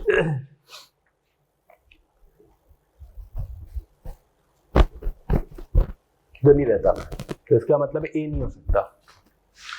अब अगर ए नहीं हो सकता, अब ये है, यहां आपने लिखा हुआ इंडिविजिबल, आपने देखा मेरे पास अवेलेबल 130 है ना, तो ये तो नहीं हो सकता। तो फिर मुझे किस पे जाना पड़ेगा, फिर मुझे फिफ्थ पे जाना पड़ेगा, डी पे जाना पड़ेगा। बैलेंसिंग, फिर यहाँ ये डिविजिबल है, यहाँ बैलेंसिंग आ सकती है फिगर। तो I have to exclude A, no option, क्योंकि ए नहीं हो सकता, नॉट पॉसिबल। जब मैंने ये किया तो मेरे जहन में आया, अब मैं इसकी कैलकुलेशन कर लेता हूं, लेकिन जहन में आया कि अच्छा इससे बेहतर तो ये भी हो सकता था ना, कि देखें ये फिफ्थ नंबर वाले के बजाय कहीं फोर्थ पहले फिट हो जाए तो ज्यादा बेहतर है। तो क्यों ना हम बी ई के बाद में पहले फोर्थ ले लेता और बैलेंसिंग इसमें डाल देता, क्योंकि ये तो डिविजिबल है ना, ये तो डिवाइड हो सकता है। तो एक और कॉम्बिनेशन मेरे जहन में आई कि इससे हो सकता है वो कॉम्बिनेशन बेहतर रिजल्ट दे दे, तो मैं वो एक्सप्लोर करता हूँ। लेकिन पहले इसका टोटल कर लें। अब ये 130 हो गया आउट ऑफ 2, उसी प्रोपोर्शन पे एनपीवी भी ब्रेक हो जाएगी। एनपीवी क्या होगी आपकी 24 डिवाइड बाय 225 मल्टीप्लाई बाय 130। किस आ जाए उस प्रोपोर्शन में आपकी एनपीवी आ गई। जिस प्रोपोर्शन में इन्वेस्टमेंट है 24 मिलियन, ये हमने 24 मिलियन है 225 में ना, यानी फॉर एवरी रुपी 1 10.7 है, तो पॉइंट यूं कर लें 0.107 मल्टीप्लाई बाय 130, तो कितनी बन गई 13.9। 13.9 आ रही है सबके पास फिगर।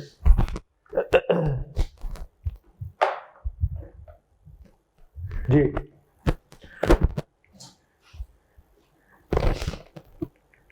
ये 270 नहीं है, ये समथिंग, हाँ 200 प्लस तो थोड़ा सा फर्क आ जाएगा 100, ये 372, तो ये बन जाएगा 128 है ना।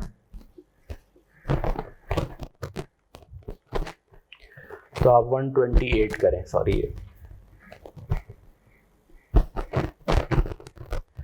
24 डिवाइड बाय 225, वो तो हमने निकाला हुआ है, 1067, इसको मल्टीप्लाई करते हैं 128 से, तो ये 13.65 13.7 आ गया।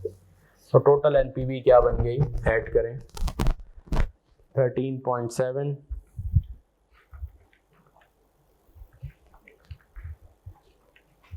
प्लस 14 प्लस 10.8 प्लस 34, क्या बन गई टोटल 72.5 मिलियन, राइट 72.5। फिर हमने कहा एक और कॉम्बिनेशन बनाते हैं। इस कॉम्बिनेशन में फोर्थ नंबर एक्सक्लूड हो गया, फिफ्थ नंबर आ गया। ये नंबर 1 था, ये नंबर 2, ये नंबर 3 और फिर ये नंबर 5 आ गया, ये फोर्थ एक्सक्लूड हो गया। तो हमने कहा एक ऐसा भी कॉम्बिनेशन बनाते हैं जिसमें फोर्थ को लाके देखें, न कि नेचुरली जो कि फॉर एवरी रुपी 1 ज्यादा एनपीवी देगा उसकी कॉम्बिनेशन में हो सकता है हमें बेनिफिट मिल जाए। तो हमने लिखा प्रोजेक्ट इन्वेस्टमेंट एनपीवी। अब हमने कहा एक हम और कॉम्बिनेशन बना लेते हैं, नंबर 2 कॉम्बिनेशन। इसमें पहले बी उठाया, वही 200 और 34। फिर हमने कहा हम ई वैसे ही उठाते हैं 72 10.8, और अब हम ए ले लेते हैं। अब हम पहले ए ले लेते हैं क्योंकि ए यहां हो सकता है, ए इंडिविजिबल है। जब हमने ए ले लिया तो ये 18 हो गया। अब हम बैलेंसिंग, अब टोटल क्या फिगर बन गई, अब करेंगे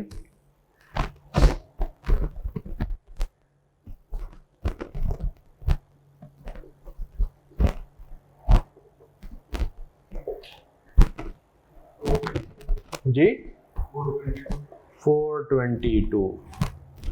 अब हमने कहा अब बैलेंसिंग हम एफ ले लेते हैं क्योंकि एफ डिविजिबल है। एफ बैलेंसिंग हो सकता है, एफ इज डिविजिबल, तो कितनी अमाउंट 78 इसमें डाल दें। ये बैलेंसिंग फिगर हो सकती है। Because F is divisible. अब हमने नंबर 1 लिया, नंबर 2, पहले नंबर 4 ले लिया, फिर नंबर 3 ले लिया, तो एटलीस्ट हम 1 2 3 4 में रहे, 5th में नहीं गए हम। तो हम देखते हैं कि इससे क्या हुआ। आप जरा देखें, अगर इसको 78 करते हैं ए को, तो इसकी जो एनपीवी आएगी वो क्या आएगी, वो आएगी 0.12 इंटू 78, क्या बनती है फिगर। उसी प्रोपोर्शन में एनपीवी आएगी 18 आ रही थी 150 पे, यानी फॉर एवरी रुपी 1 12 पैसा, तो 78 पे कितनी बन गई, 78 इंटू 0.3 कर 12 करें, 78 इंटू 0.12, तो ये बनेगी 9.36। तो टोटल एनपीवी क्या बन गई, अब ऐड करें 9.36 प्लस 18 प्लस 10.8 प्लस 34, ये बन गई 72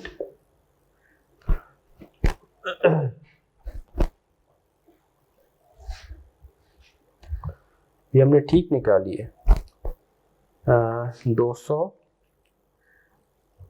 प्लस 72, अच्छा ये तो एफ की कर है ना, ये 0.12 नहीं है, 0.14 है, सॉरी है।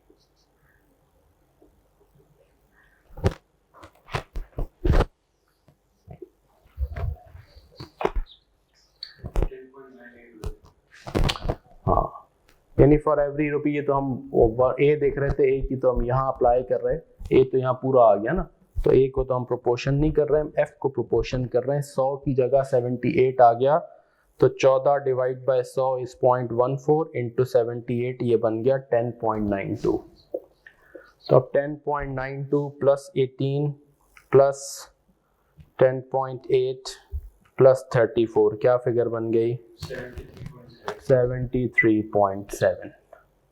73.7 वर्सेस 72.5, तो नेचुरली आप क्या पिक करेंगे, कहाँ एनपीवी मैक्सिमाइज हो रही है, यहाँ एनपीवी आपकी मैक्सिमाइज हो रही है।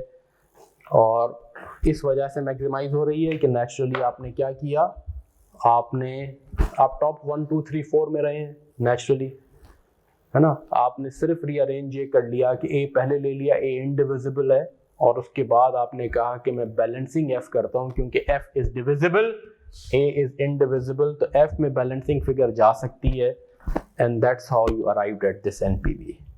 अब इसके बाद आप और कॉम्बिनेशन भी बना सकते हैं, बनाने को चाहें आप एक कॉम्बिनेशन ये बनाएं कि ए को लेट सपोज करें आप कंप्लीटली इग्नोर कर दें, ठीक है, और आप बनाना का चाहें आप डी ले लें, आप सी ले लें, लेकिन आपको पता है कि डी और सी ले लें, है ना, तो डी और सी लेके कभी आपको वो एनपीवी नहीं मिल सकती जो बी के साथ मिलेगी, जो ई के साथ मिलेगी। क्यों? क्योंकि for every rupee 1 invested you are getting maximum possible जो है वो एनपीवी।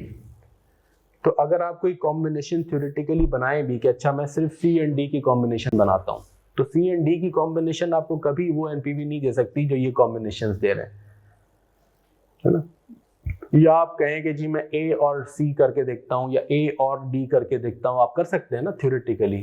आप ए ले लें, बैलेंसिंग अमाउंट डाल दें आप सी के अंदर या डी के अंदर, राइट। तो ये ए सी डी मिलके या खाली सी डी मिलके वो एनपीवी नहीं दे सकते जो कि ये कॉम्बिनेशन दे रही हैं। पीआई ने हमें इसमें हेल्प कर दी in making what we called smart combinations, right. जी ऐसा ही है मोहम्मद, यही हमने किया कि बी ई एफ लेके एंड ए हमने लिया, because A has to be taken as a whole, then F has to be scaled down, यही काम किया। E will be scaled up to 120%, ये हमने कर दिया। एग्जैक्टली यही चीज जो भी आप कह रहे हैं यही हमने यहाँ वर्किंग में की।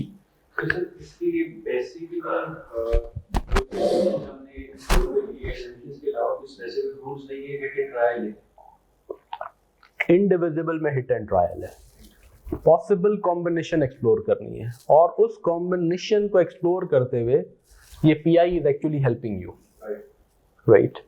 अब आपके लिए ये कॉमन सेंस है, ये प्रैक्टिस से आपको और आएगी कि जब ई नंबर 2 है तो इसको मैं जितना मैक्सिमाइज करूं बेहतर है, इसको स्केल अप कर दूं, है ना।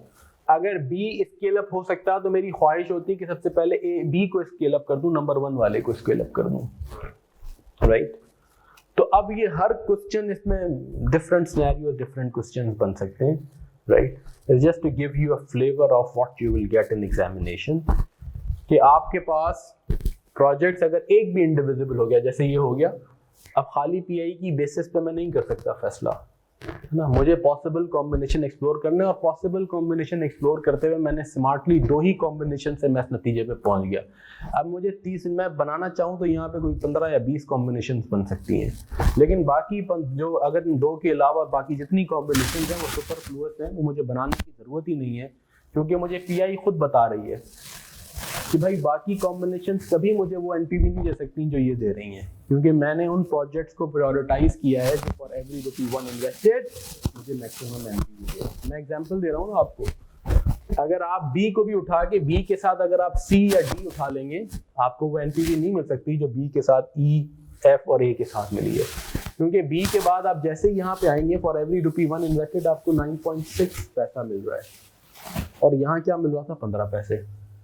तो थ्योरेटिकली तो ये कॉम्बिनेशन बन सकती है ना, कि एक्सप्लोर करने के लिए कि 200 ये ले लिया और जनाब इसको अपग्रेड करके इसको 120% हो सकता है ना, ये 300 मिलियन ये ले लिया तो 500 मिलियन हो गया। आप करके चेक कर लें, इस 500 मिलियन से आपको उस एनपीवी के आप करीब भी नहीं पहुंचेंगे, है ना? आप करके देख लें, इसको करें आप 120% करें, 24 का 120% क्या हो जाएगा एनपीवी में? 28 में 34 ऐड कर दें, 0.8 में 34, 62 पे पहुंचे आप। 200 मिलियन और ये 300 हो गया ना 120%, 62 पे पहुंचे, जबकि यहाँ 72 74 पे पहुंच रहे हैं। बनने को और बहुत सारी कॉम्बिनेशन बन सकती हैं, लेकिन हमारा एग्जाम एक्यूमेंट कहता है कि बस इन 2 कॉम्बिनेशन बनाने के बाद तीसरी कॉम्बिनेशन बनाने की जरूरत ही नहीं है। इसके अंदर सिर्फ यही एक चीज थी कि ए गायब हो गया था, तो हमने कहा ए को देखें कैसे अकोमोडेट कर सकते हैं। ए अकोमोडेट हो गया, और ए के बाद जो बेस्ट उसके बाद अवेलेबल है एफ, वो हमने डाल दिया, तो ये ऑप्टिमल कॉम्बिनेशन यही है। तो पीआई ने हमें इसमें हेल्प की in finding out smart combination, right? लेकिन इसका कोई हिट एंड ट्रायल के अलावा अल्टरनेट नहीं है कि जब तक कि आप खुद इसे एक्सप्लोर ना कर लें। एवरीबडी विथ मी नाउ, जो दोस्त ऑनलाइन है, is it clear to everyone? PI और कॉमन सेंस दोनों को मिला के एग्जाम्स के अंदर हमने एग्जैक्टली पीआई बेसिकली आपने ये टेबल बना लें, एनपीवी गिवन है तो आसान है, एनपीवी कैलकुलेशन करनी है, पीआई निकालनी है, उसकी बेसिस पर रैंकिंग निकालनी है और प्रोजेक्ट की खुसूसियात लिख लें। उसके बाद कॉम्बिनेशन एक्सप्लोर करना शुरू करें। तो कहीं 2, कहीं 3, बहुत कहीं 4 कॉम्बिनेशन, 4 की भी शायद जरूरत ना पड़े, 3 कॉम्बिनेशन बना के आपको अंदाजा हो जाएगा कि हाँ this one is the optimal. Theoretically शायद बहुत सारी 10 कॉम्बिनेशन बन रही हो, लेकिन पीआई की मदद से आप आइडेंटिफाई कर देंगे कि एनपीवी मैक्सिमाइज इन 2 या 3 कॉम्बिनेशन में ही पॉसिबल है, तो इनको देख लेते हैं हम। कहीं ऐसा होगा कि ये और ये म्यूचुअली एक्सक्लूसिव है, तो अभी म्यूचुअली एक्सक्लूसिव है तो पहले एक को उठा के देख लिया कि और बेस्ट पॉसिबल क्या है, फिर दूसरे को उठा के देख लिया कि बेस्ट पॉसिबल क्या है, शायद इसकी 1 या 2 कॉम्बिनेशन बन गई, इसकी 1 या 2 कॉम्बिनेशन बन गई, तो 4 कॉम्बिनेशन में आपको अंदाजा हो गया कि हाँ भाई इसमें से यही बेस्ट निकलेगा। तो पीआई को हमने स्मार्टली यूज करना है, खाली पीआई की मदद पे आंख बंद करके फैसला नहीं करना, लेकिन pi helps us in making smartly possible combinations. Is that okay? Right. तो अब ऐसे आपको पास पेपर में कोई 6-8 और इस तरह के क्वेश्चंस मिलेंगे, ये मैंने एक करा दिया आपको। जो बाकी इसका पार्ट भी है दैट्स मोर अबाउट IRR, ये फिर जब आप रिकॉर्डेड लेक्चर्स देखेंगे उसमें पूरा सॉल्व भी किया गया है और आपसे पूरी डिस्कशन की गई है। The idea today was to give you a flavor of what you are going to get in those lectures. Capital rationing से मुतालिक आपके कोई क्वेश्चंस हैं तो फील फ्री टू डिस्कस, या इससे पहले प्रोजेक्ट्स जो हमने टॉपिक्स किए हैं उसके हवाले से अगर आपकी कोई भी क्वेश्चंस हैं वो डिस्कस कर लें। फिर मैं डिस्कस करता हूं कि अब नेक्स्ट एरिया में आपने क्या आपको मिलेगा और आपने क्या कवर करना है। अच्छा जी, तो अगर इफ इट्स ऑल क्लियर तो अब हम आगे बढ़ते हैं। अब इसके बाद this concludes our basic investment appraisal area. अब जो नेक्स्ट हमारा जो कैटेगरी है एडवांस इन्वेस्टमेंट अप्रेजल की, वी मूव इनटू इट, और उसका वॉल्यूम 2 जो है वो भी आपको मंडे को डिस्पैच कर दिया जाएगा। इस एडवांस इन्वेस्टमेंट अप्रेजल के लेक्चर्स अपलोडेड हैं अब आप वो देखना शुरू करें।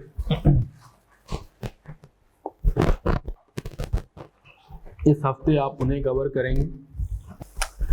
ये एरिया स्टार्ट होता है विद डिस्काउंट रेट डिटर्मिनेशन, और इसमें शुरू के जो एक दो लेक्चर हैं वो बहुत इंपॉर्टेंट हैं फ्रॉम कॉन्सेप्ट बिल्डिंग पर्सपेक्टिव।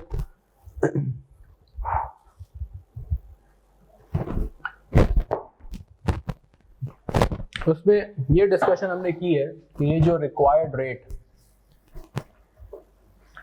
जिसे आप डिस्काउंट रेट कहें, रिक्वायर्ड रेट कहें, तो बहुत सारे नाम हैं। जैसे छोटे बच्चे के बहुत सारे नाम होते हैं, गुड्डू, पप्पू, मुन्नू, लड्डू, इसके बहुत सारे नाम हैं। और इसका फेवरेट नाम ये दो हैं, रिक्वायर्ड, डिस्काउंट। वैसे मिनिमम रेट, हर्डल रेट, है ना, और कॉस्ट ऑफ कैपिटल भी इसे कहा जाता है, राइट। तो ये डिस्काउंट रेट कैसे डिटरमिन होता है? ये क्या सीएफओ के ख्वाब में आता है रात को कि मेरी कंपनी का रिक्वायर्ड रेट ये है, या सीईओ के ख्वाब में आता है? ये ऐसा नहीं है। एज एन इंडिविजुअल तो शायद हम अपनी रिक्वायरमेंट खुद असेस कर सकते हैं बेस्ड ऑन डिफरेंट फैक्टर्स कि जी इंटरेस्ट रेट्स ये चल रहे हैं, नॉर्मली बैंक्स में ये रेट मिलता है, इस एसेट क्लास पे ये रेट है, तो मैं अपनी इन्वेस्टमेंट कर रहा हूँ, मुझे कम से कम 20% रिटर्न मिलना चाहिए। That's my choice, I can decide based on different factors. But when you talk about an organisation में ये सीएफओ सीईओ की ख्वाहिश नहीं है, या उनकी कोई अपनी विम की बेसिस पे नहीं होता। There is method to madness there. और वो क्या है कि उनकी जो रिक्वायरमेंट है, देखें, वो सही डिटरमिन होना बड़ा इंपॉर्टेंट है, और एक प्रोसेस के थ्रू वो डिटरमिन होता है ना। It's based on certain facts, it's calculated, it is computed, right.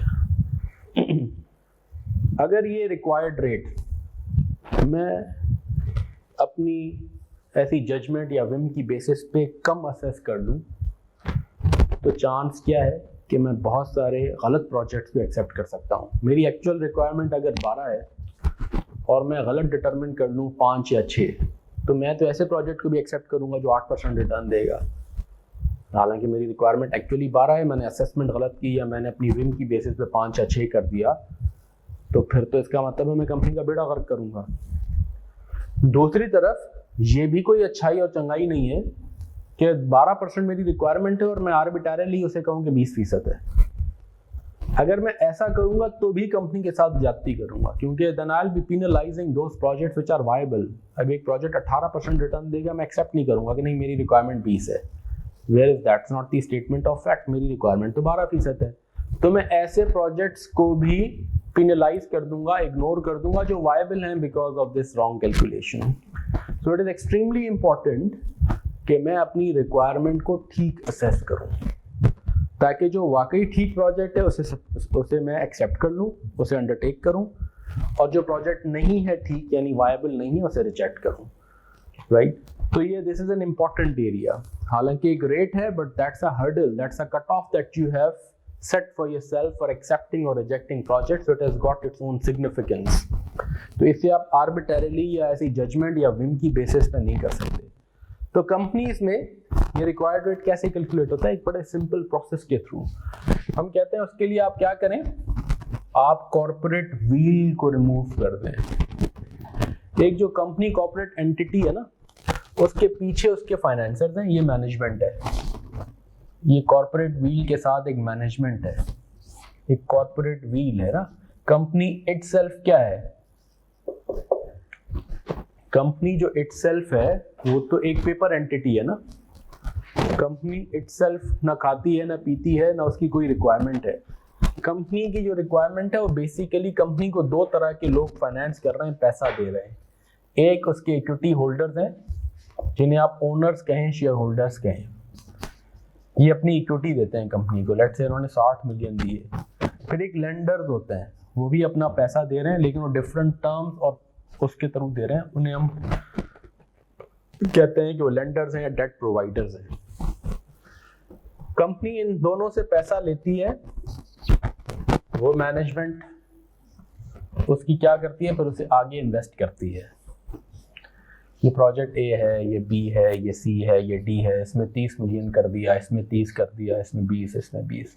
जब हम ये क्वेश्चन पूछ रहे हैं कि कंपनी को अपने इस प्रोजेक्ट, अब कंपनी लेट से एक कंपनी बनी, उसने अपने फाइनेंसर से पैसा लिया और अभी प्रोपोज्ड है कि आगे वो इन्वेस्ट करे, जी बैठ जाइए, आगे इन्वेस्ट करे ABCD, राइट। तो अब कंपनी ने अगर इन्वेस्ट करना है, हमारा क्वेश्चन क्या है कि कंपनी को प्रोजेक्ट A से क्या रिक्वायर्ड है, कंपनी को प्रोजेक्ट B से क्या रिक्वायर्ड है, C से क्या रिक्वायर्ड है, D से क्या रिक्वायर्ड है। ये जानने के लिए हम कहते हैं इनसे क्या रिक्वायर्ड है कंपनी को चाहिए इस कॉर्पोरेट व्हील को रिमूव कर दे। To identify what is that should be required the company should earn from project A, B, C, D, the company needs to determine what is that the company must pay to equity holders and lenders, इनकी क्या requirement है ना।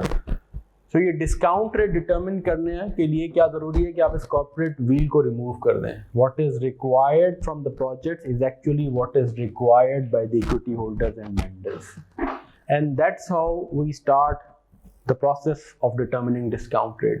तो हम कहते हैं the return, ये पूरी फंडामेंटल लेक्चर्स में आपको ये बात बताई गई है और ये समझाया गया है concept which is very very important. The return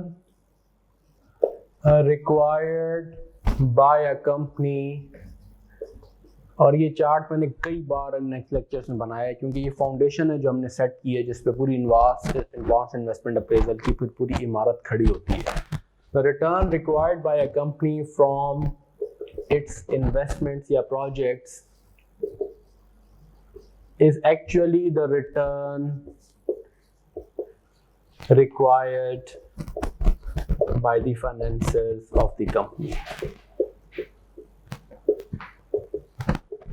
जो कि इक्विटी होल्डर्स एंड लेंडर्स हैं। जब कहते हैं ना कंपनी को प्रॉफिट चाहिए, तो प्रॉफिट किसे चाहिए भाई? इक्विटी होल्डर्स को चाहिए ना, उनकी रिक्वायरमेंट है ना। उनको रिटर्न चाहे आप प्रॉफिट की फॉर्म में कहें, चाहे आप डिविडेंड या कैपिटल गेन की फॉर्म में कहें, बेसिकली वो प्रॉफिट उनको मिलेगा कैसे? डिविडेंड की फॉर्म में या कैपिटल गेन में। तो वो इनकी रिक्वायरमेंट है। कंपनी खुद थोड़ी खाती कोई प्रॉफिट। कंपनी का प्रॉफिट किसका है? इक्विटी होल्डर्स का है। कंपनी ने जो अर्न करना है या इसे देना है या जो बच जाएगा वो इसे देना है, ऐसा ही है। तो द रिटर्न जो कंपनी ने अर्न करना है, अच्छा ये भी जो आपको पैसा देते हैं इनकी भी कोई रिक्वायरमेंट है, ये अल्लाह वास्ते नहीं देते। ये तो इन सामने नजर आता है ना कि लेंडर्स हैं, उन्होंने इंटरेस्ट रेट फिक्स किया हुआ है 10%। ये भी जब इन्वेस्ट करते हैं तो एक इन्वेस्टमेंट रिटर्न की एक्सपेक्टेशन से चलते हैं। ये ऐसे थोड़ी पैसे दिया हुआ है कि आप कभी रिटर्न दें या ना दें। तो इनकी रिक्वायरमेंट पूरी नहीं होगी, कंपनी बंद हो जाएगी, कैपिटल चला जाएगा। जैसे पाकिस्तान में बहुत कुछ हुआ है ना भाई, एनर्जी क्राइसिस आता है, बिजनेसेस को एनर्जी नहीं मिलती, लॉ एंड ऑर्डर इशू है, कितनी टेक्सटाइल है यहाँ से ढाका चली गई। ये क्लासिकल एग्जांपल है हमारी जनरेशन में कैपिटल फ्लाइट की। मैं कहता हूँ कैपिटल एक ऐसी चिड़िया है जो अपना दरवाज़ा, अगर आप उसको ठीक तरीके से उसको ख्याल नहीं करेंगे, उसे दाना पानी नहीं देंगे, वो खुद ही दरवाज़ा खोलेगी, उड़ के चली जाएगी। कितना कैपिटल है जो यहाँ से फ्लाई करके दुबई गया है ना। 4th 5th कभी 6th कहते हैं लार्जेस्ट पाकिस्तानी है वहाँ प्रॉपर्टी ओनर्स, ठीक है ना। कितनी आपकी यहाँ टेक्सटाइल्स हैं, कितने आपके बिजनेसेस हैं जो यहाँ से उठे हैं कराची से और लेट से सिक्योरिटी परपस के लिए नॉर्थ चले गए, और जो है ना इवन नॉर्थ से फैसलाबाद से सियालकोट से बिजनेसेस बंद हुए हैं, ढाका चले गए, जो है बांग्लादेश चले गए, श्रीलंका चले गए, कुछ सिंगापुर चले गए, कुछ कहीं और चले गए, राइट।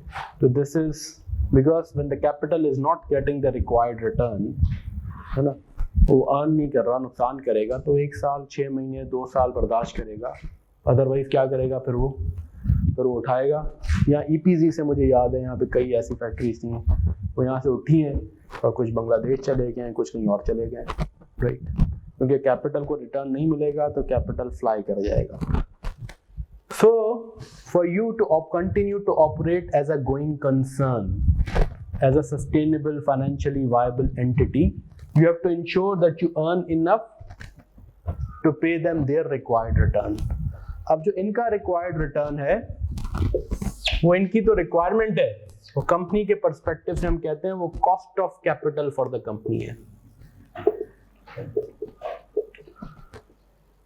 अच्छा, यहाँ जब हम कैपिटल का वर्ड यूज करते हैं, दैट इंक्लूड्स, कैपिटल का मतलब फाइनेंस है, it includes both debt capital and equity capital. It's different from accounting. Accounting में कैपिटल इक्विटी कैपिटल को कहते हैं, लेकिन हम फाइनेंशियल मैनेजमेंट में वर्ड कैपिटल यूज करते हैं पैसे इन्वेस्टमेंट के लिए. It includes both equity capital and debt capital. So the return required by the financers of the company, और कंपनी के पर्सपेक्टिव से वो क्या है, वो कंपनी की कॉस्ट ऑफ कैपिटल है, राइट. फिर हमने ये कहा, पहली फंडामेंटल बात हमने ये की है कि जो रिटर्न कंपनी को चाहिए वो CFO CEO की विम नहीं है, वो एक प्रोसेस के थ्रू डिटरमिन होता है. और logically the return that a company should require is basically should be equal to the return required by the financers of the company. और जो रिटर्न उनको रिक्वायर्ड है वो इफेक्टिवली कंपनी के पर्सपेक्टिव में इक्विटी होल्डर हूँ, जो मुझे रिक्वायर्ड है वो अगर मैं यूं खड़ा हो जाऊं कंपनी के पर्सपेक्टिव से तो कहूंगा वो कंपनी की कॉस्ट ऑफ कैपिटल है, राइट. वो उसी का ही दूसरा नाम है. फिर हमने ये बहस की है और डिस्कशन की है और एक नतीजा अखज़ किया है लॉजिकली कि कौन सी cost of capital. Cost of capital एक कॉस्ट ऑफ इक्विटी कैपिटल है, ये कॉस्ट ऑफ इक्विटी कैपिटल या कॉस्ट ऑफ इक्विटी कहें. फिर एक कॉस्ट ऑफ डेट होती है, डेट कैपिटल की कॉस्ट. फिर इन दोनों को मर्ज करें तो एक weighted average cost of capital निकलती है, वैक.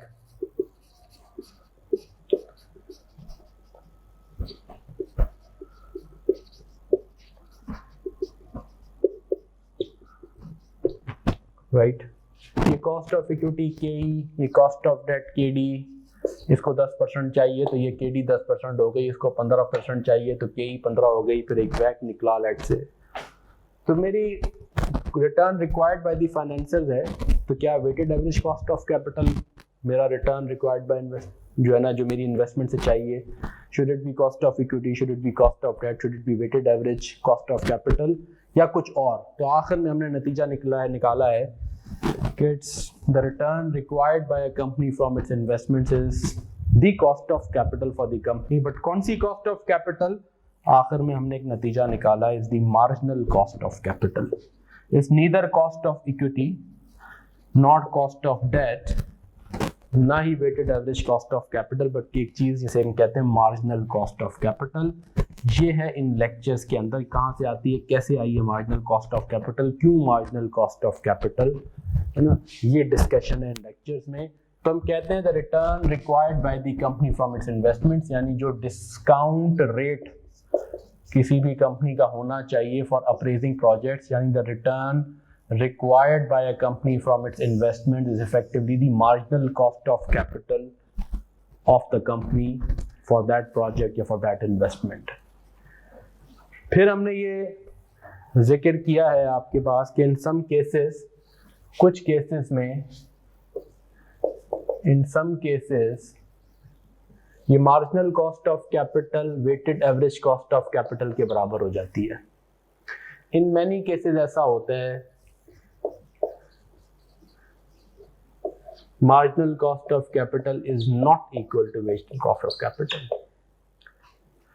हमने एक पहले तो ये कॉन्सेप्चुअल डिस्कशन की है कि डिस्काउंट रेट हमेशा would be equal to marginal cost of capital. Your marginal cost of this capital is what we are looking at as a discount rate. किसी भी प्रोजेक्ट का जो डिस्काउंट रेट होगा जिसके थ्रू उसकी वायबिलिटी असेसमेंट करेंगे, जब आप उसके कैश फ्लोज बना के डिस्काउंट करेंगे या IRR निकाल के कंपेयर करेंगे, तो वो डिस्काउंटेड होना चाहिए marginal cost of capital from that project company की. क्यों होना चाहिए, ये डिस्कशन की गई है, ये आपको अनरिकॉर्डेड लेक्चर्स में मिलेगी. मैं सस्पेंस छोड़ रहा हूँ, ये आप देख के आएंगे तो फिर हम नेक्स्ट क्लास में डिस्कस करेंगे. फिर हमने ये जिक्र किया है कि कुछ केसेस में मार्जिनल और वेटेड एवरेज सेम हो जाते हैं, कुछ केसेस में मार्जिनल, मैनी केसेस ऐसे होते हैं जिसमें मार्जिनल कॉस्ट और वेटेड सेम नहीं होती है. जब नहीं होती तो फिर मार्जिनल कॉस्ट ऑफ कैपिटल हमें फाइंड आउट करनी पड़ेगी.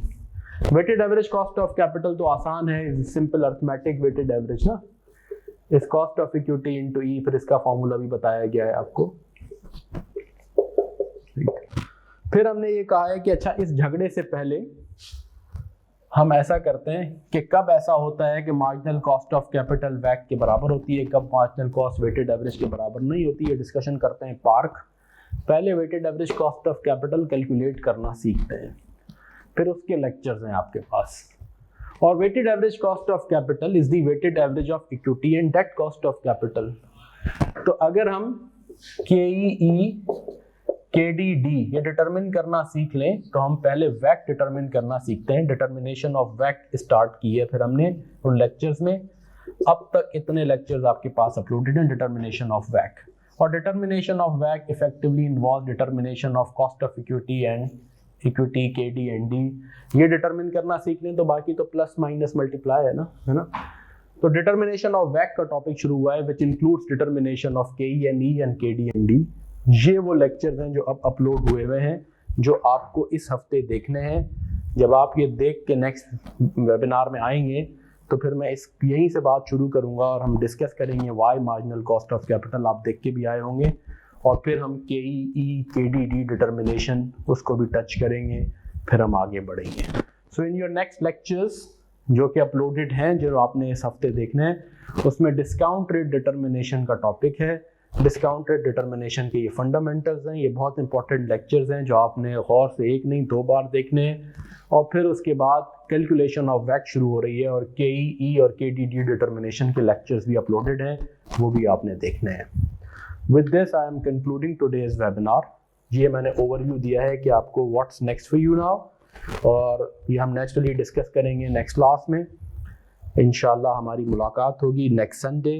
Now if you have any question इस टॉपिक, पिछले किसी टॉपिक के हवाले से, किसी भी दोस्त का, जब तक जो भी आपने लेक्चर्स देखे हैं कोई चीज़ आपको नहीं समझ में आई तो please feel free to discuss. मैं आपको 5-7 मिनट दे रहा हूँ, अपने क्वेश्चन हैं कोई तो टाइप करें, I will answer those questions, और अगर कोई क्वेश्चन नहीं है तो फिर हम क्लोज कर लेंगे 5-7 मिनट में। जो कंसेप्चुअल ओवरव्यू है, इसके अलावा जो आप प्रेजेंटेशन देते हैं, क्वेश्चन सॉल्व करते हैं, तो क्या हम उस टाइप से एग्जाम में क्वेश्चंस का आंसर दे सकते हैं? ऑप्टिमल वही है, उसी स्टाइल से कोशिश करें। अगर कोई अल्टरनेट वे भी आप करते हैं तो भी ठीक है, as long as you are able to communicate effectively. देखिए वर्किंग्स तो आपको वो करनी पड़ेंगी।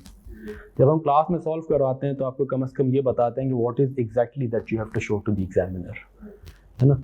सारी कैलकुलेशन अगर आपने खुद से कर ली और एक सिर्फ आंसर लिख दिया तो इट्स नॉट एन MCQ, है ना। डिस्क्रिप्टिव पेपर में फ़ायदा ये होता है, उसकी अच्छाई यही है कि अगर आपने प्रोसेस पूरा ठीक कर लिया, आंसर गलत भी है तो 80% 90% मार्क्स मिल जाते हैं। क्रॉसिंग करते हैं, लिंक करते हैं, तो आप कर सकते हैं ऐसे, हाँ बड़े आराम से कर सकते हैं। अच्छा, उसको आप यहाँ तो खैर मैं समझाने के लिए ऐसे ही कर रहा हूँ, आप वहाँ इस तरीके से लिंकिंग कर सकते हैं, W1 कर दी वर्किंग 1 और उसको लिंक कर दिया, that's more professional from exam perspective. Note 1 लिख किया और फिर उस नोट 1 में नीचे कर दिया, या वर्किंग 1 कर दिया, W1, W2, W3 ऐसे लिंक कर लें।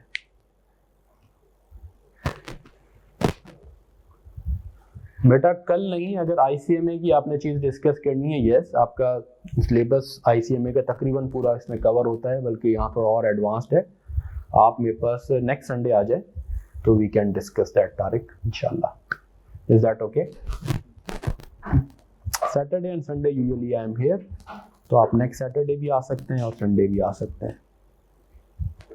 अदरवाइज आप मुझसे व्हाट्सएप पे टाइम सेट कर लीजिएगा, अगर मैं किसी वीकडे आ रहा हुआ तो हम वीकडे भी मिल लेंगे। बेटा आप ऐसे किसी ने हैंड आउट का कहा था, तो मैंने ड्यूरिंग द लेक्चर बताया है, अगर कोई हैंड आउट ऐसा आपको लग रहा है मैंने क्लास में डिस्कस किया है और उस बुक में नहीं है तो आइडेंटिफाई करते हैं ग्रुप पे, और वो अपलोड वैसे तो अपलोडेड होगा 95% 90%, तो आई एम श्योर कि जो भी हमने चीज़ें डिस्कस की हैं वो इस बुक के अंदर भी हैं और अपलोडेड भी हैं सेपरेटली भी। नहीं है तो भी हम आपको दे देंगे, अगर कोई चीज़ मिस हो गई है तो बता दें, आइडेंटिफाई कर दें, वो हैंड आउट भी हम अपलोड करा देंगे। So there are no questions, further questions, so we can close today's webinar. And with this अपना बहुत ख्याल रखें। बारिशों का मौसम तकरीबन ख़त्म हो गया है लेकिन अभी पूरा ख़त्म नहीं हुआ, अपना बहुत ख्याल रखें, और इंशाल्लाह we'll meet on next Sunday. Thank you so much. अल्लाह हाफिज़।